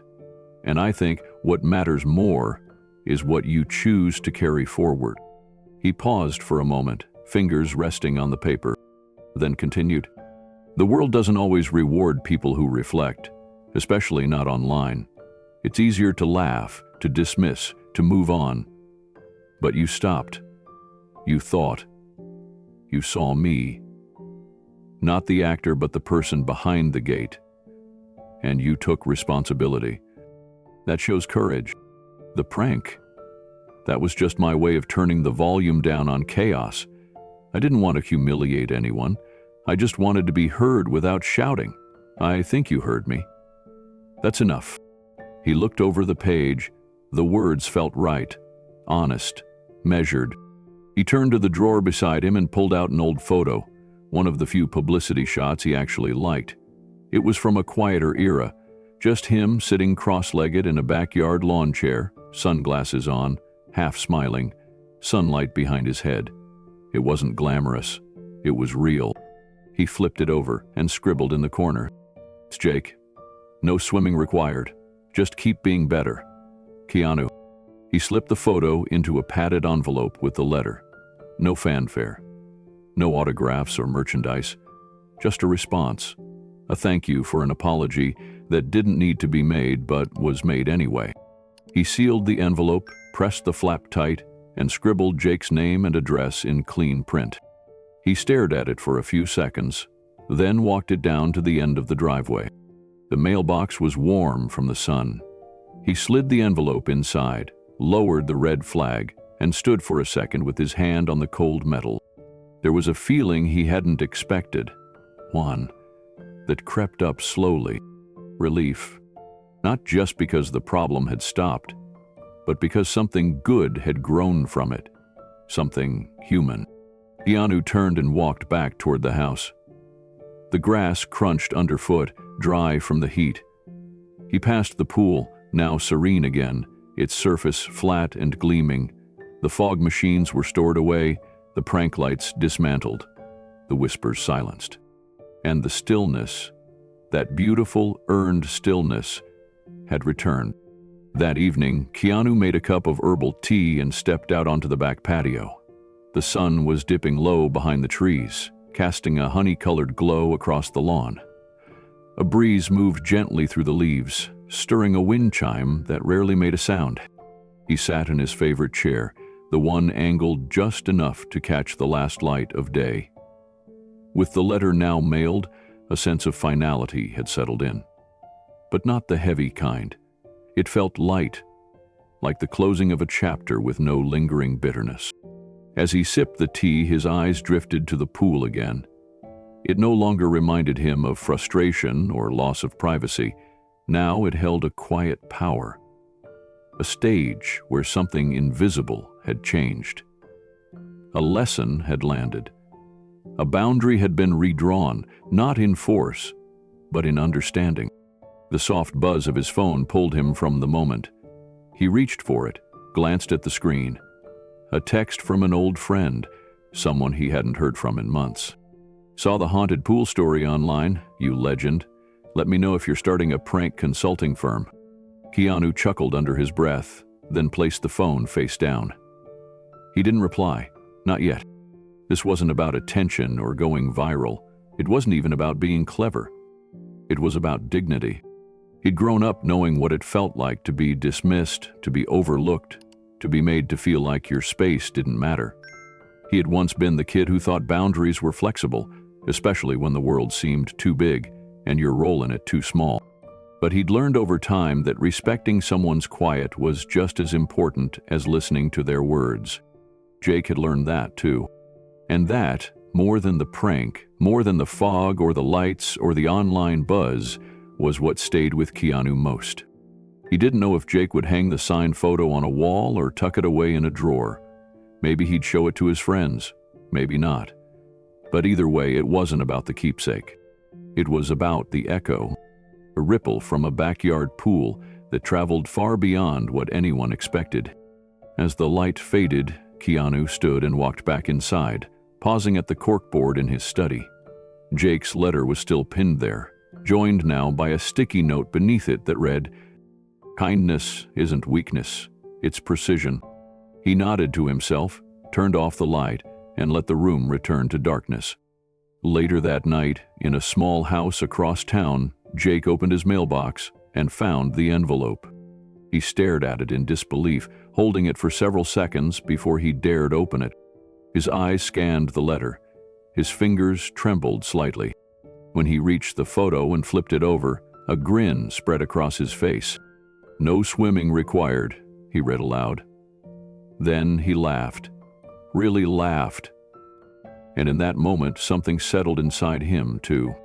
Not fear, not guilt, but a kind of pride.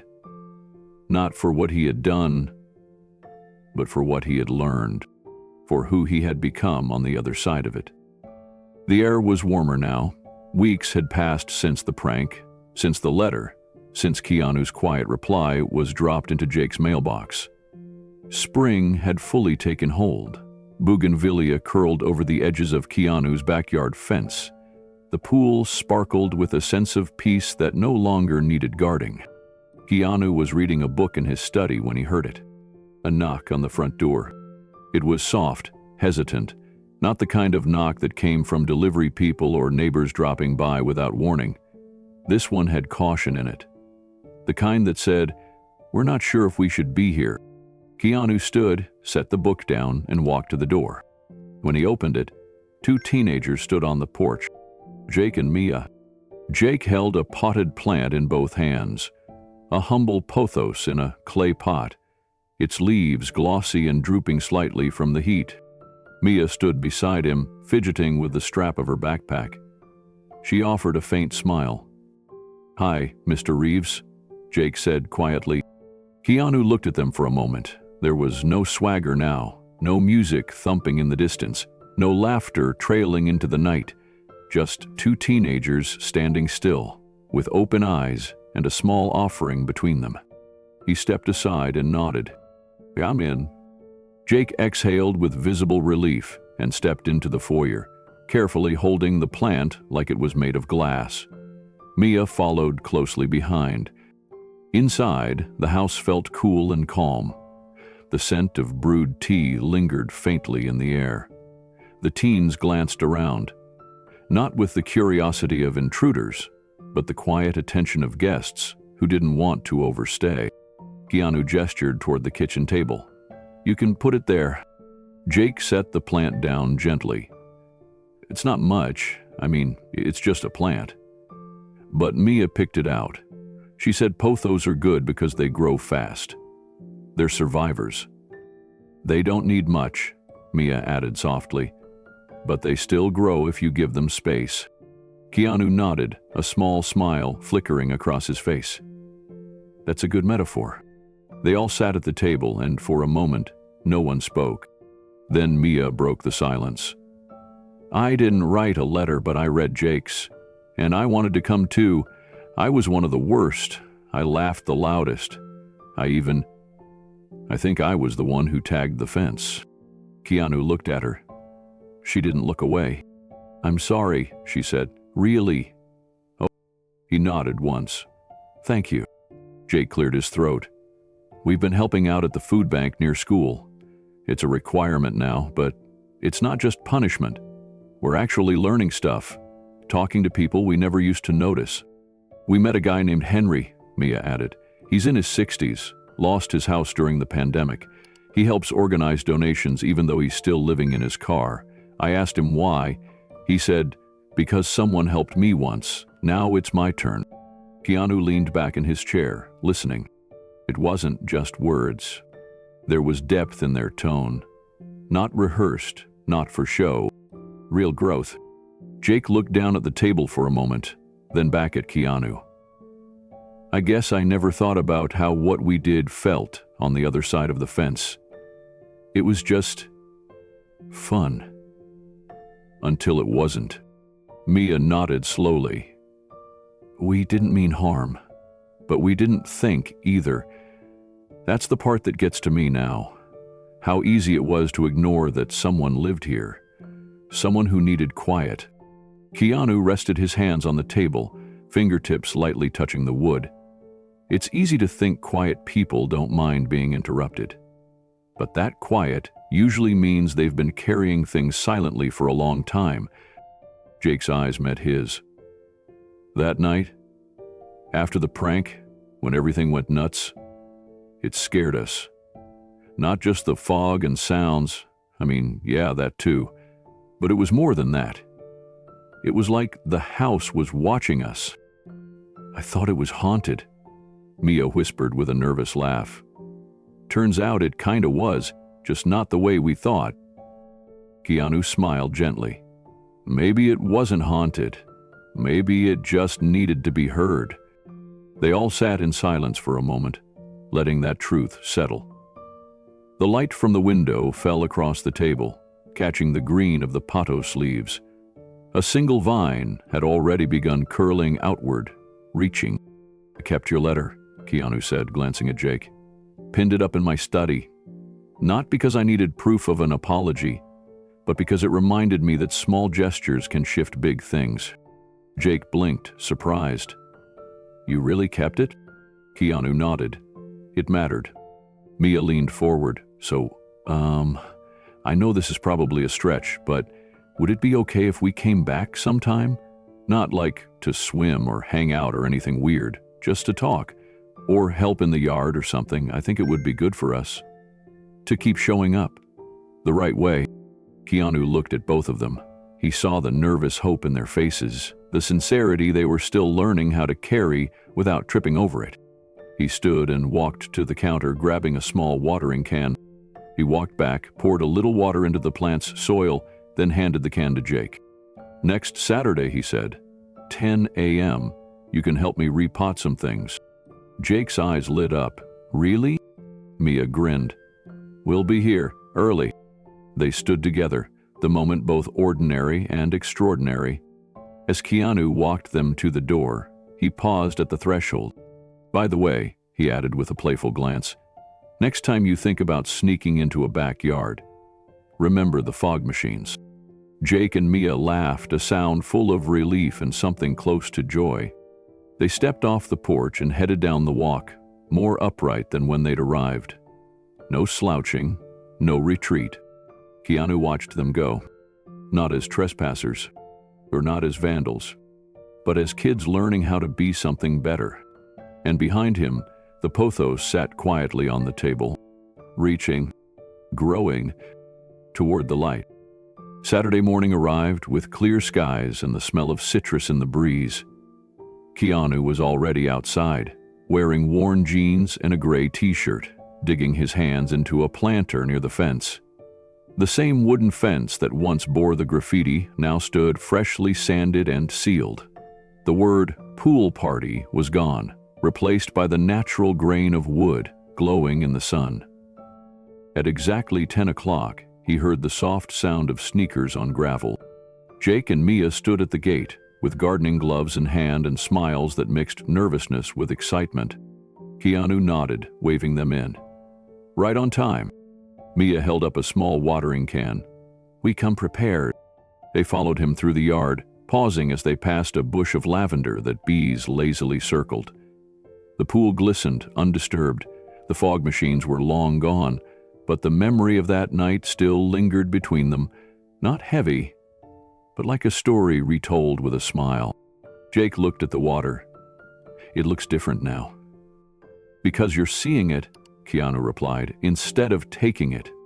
Mia nodded, letting the words sit with her.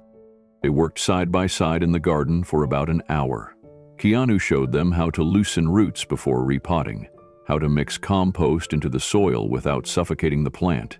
The conversation flowed naturally. School, music, favorite books, even a few guilty confessions about nights they'd almost been caught sneaking into other places. At one point, Jake looked up from the dirt and said, "Can I ask you something?" Keanu gave a small shrug. "Sure. Why didn't you call the cops on us?" Keanu pressed his thumb gently into the soil around a basil plant before answering. "Because scaring someone into obedience isn't the same as teaching them why boundaries matter. I didn't want you afraid of authority. I wanted you to understand that you crossed a line with a person." Mia sat back on her heels. "Most people wouldn't have gone that route. It would have been easier just to file a report and be done." "Maybe," Keanu said. "But then you'd learn fear, not reflection. And fear wears off." Jake smiled. "Well, that fog trick, that's never wearing off." They all laughed, the tension between them dissolving even more. As they cleaned up the last of the soil, Keanu stood and stretched. "Come inside for a minute. I'll show you something." Jake and Mia followed him through the side door into the house. The space was simple, quiet, and full of small touches. A guitar propped in the corner, a framed photograph of a mountain trail, a collection of books on a shelf that ranged from poetry to physics. He led them to the study. Pinned to the corkboard was Jake's letter. "You weren't kidding," Jake whispered. "I keep the things that matter," Keanu said, "even when they come with mistakes." He tapped the photo below it, the one he had sent Jake. Mia smiled. "That's the real you, huh?" Keanu chuckled. "That's the version that prefers quiet, but still keeps prank supplies in the garage."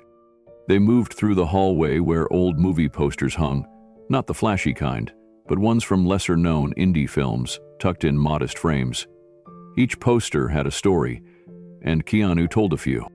He paused at a shelf holding several small mementos: a tiny wooden carving from a fan in Japan, a seashell from a shoot in Maui, a handwritten card from his late sister, faded at the corners. Mia noticed it but didn't ask. She simply looked and gave a soft smile. They stepped into the living room where sunlight poured through tall windows, casting soft patterns on the hardwood floor. A few cushions lay scattered around a low coffee table stacked with books. A dog-eared copy of Siddhartha sat on top, its pages marked with quiet thoughts. Keanu gestured for them to sit. "This is where I think," he said simply. Jake looked around. "It feels honest, like the opposite of what people expect." "Fame makes people imagine castles," Keanu said, "but peace lives in the simple things." Mia leaned forward. "Is that why you stayed quiet when the videos went viral?" He nodded. "It was never about embarrassing you. It was about shifting something inside you.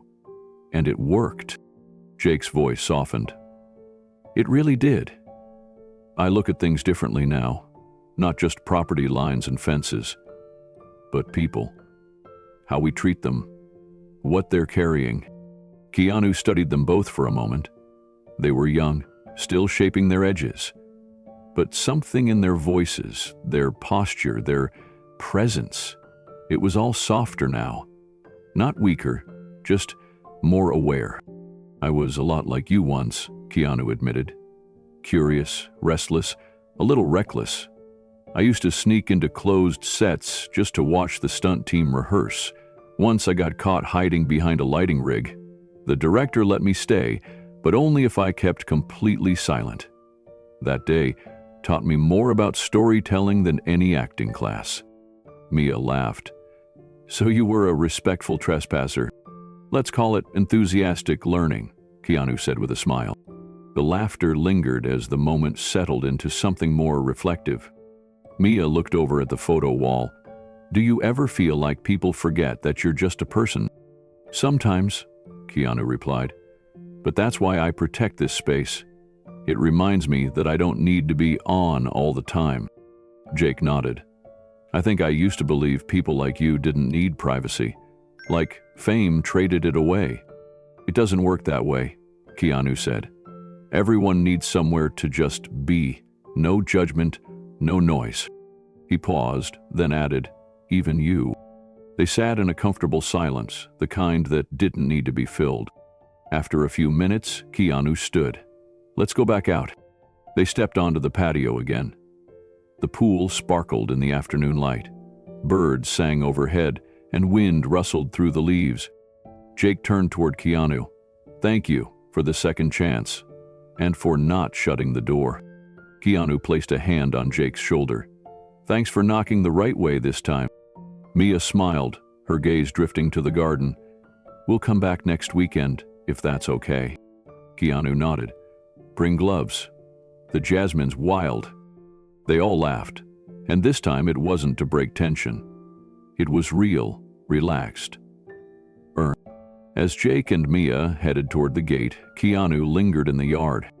He looked around, at the fresh soil, the peaceful water, the new patos by the window.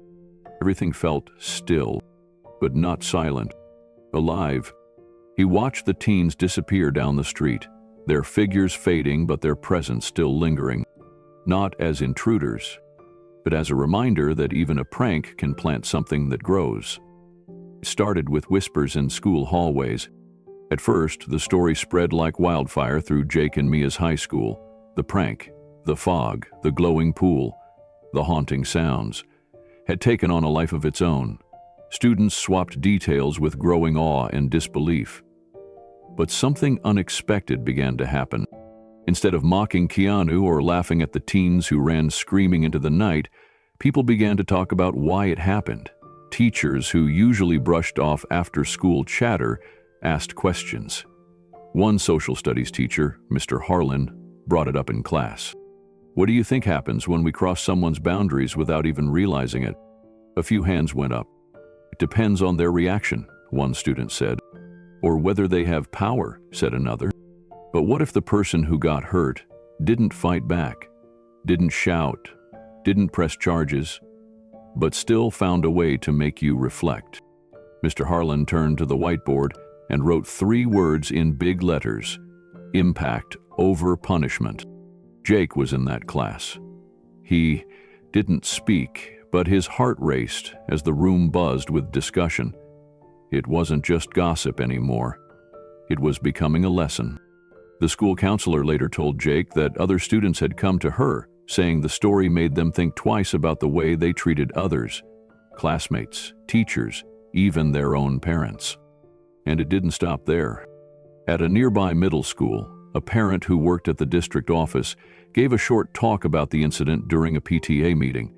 She didn't mention names, but she described what happened in broad strokes. Imagine if, instead of reacting with rage, we responded with creativity and empathy.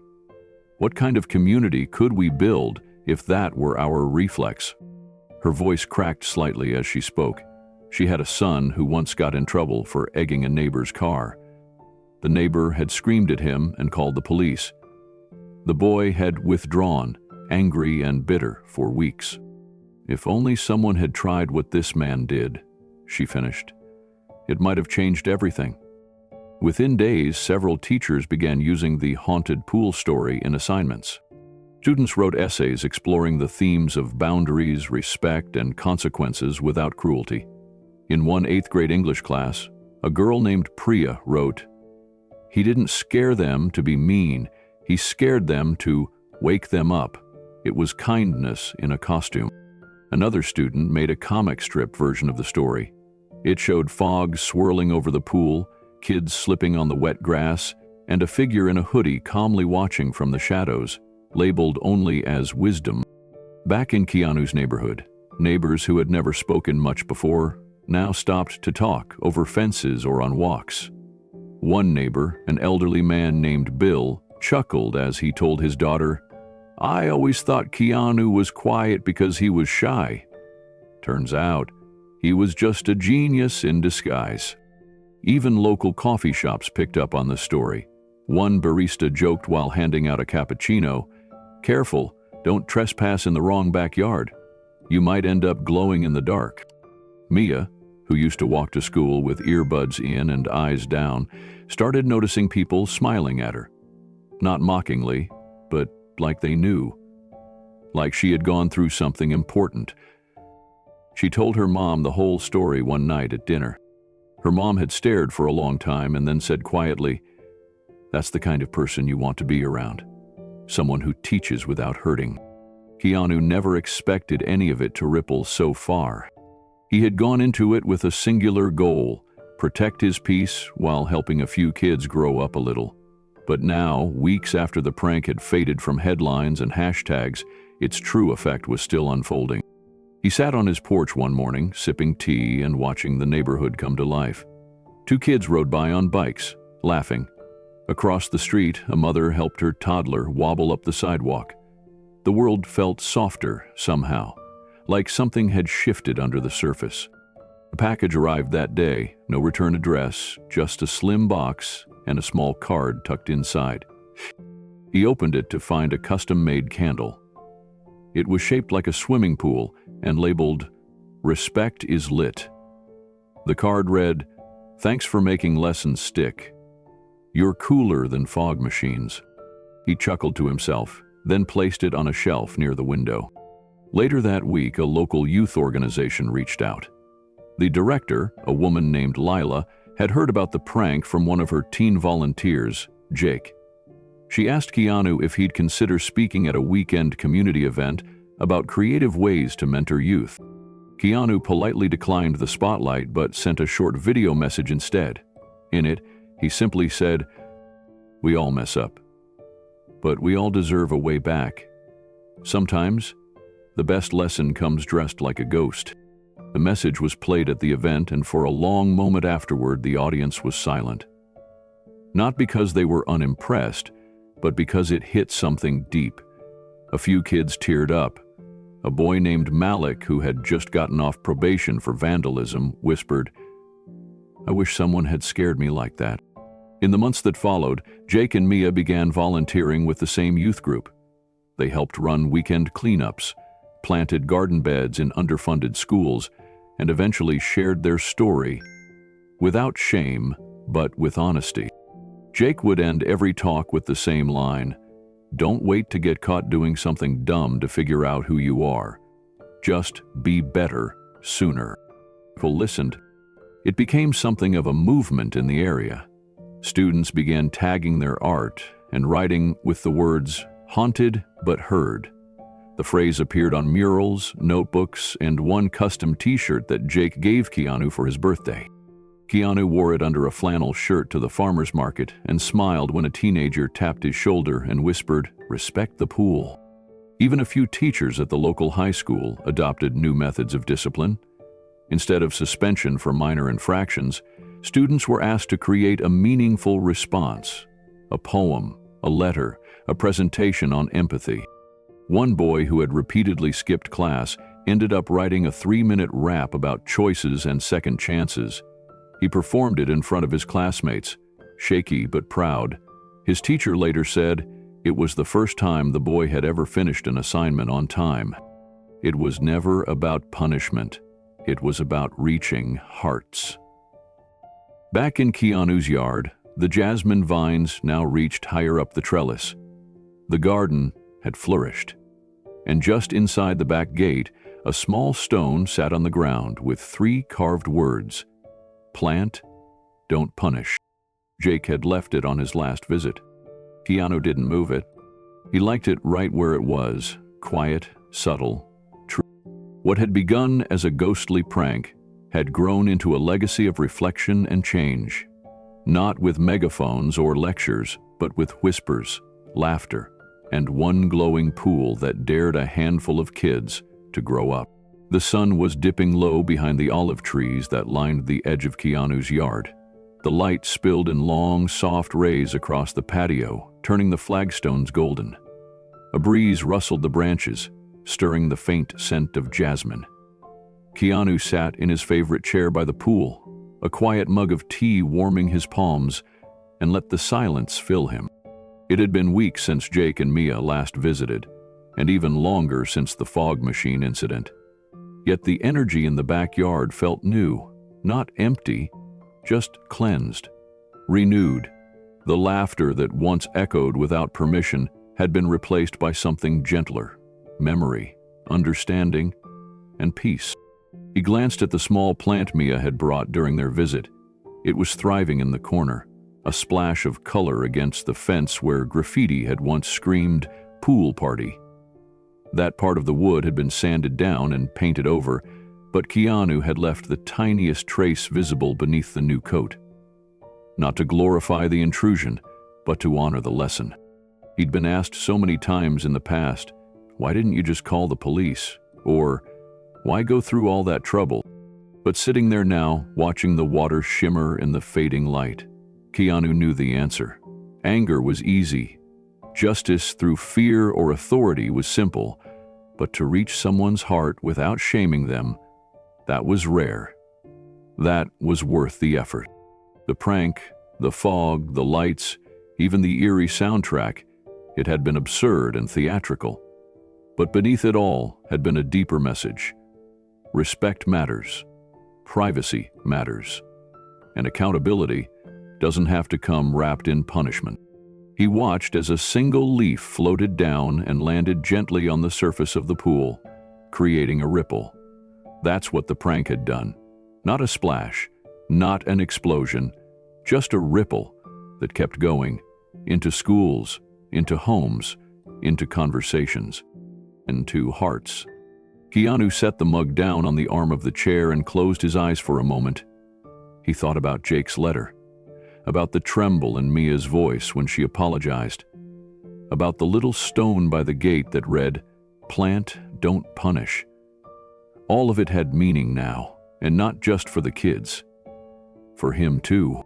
It reminded him that influence doesn't have to come through a microphone or a camera.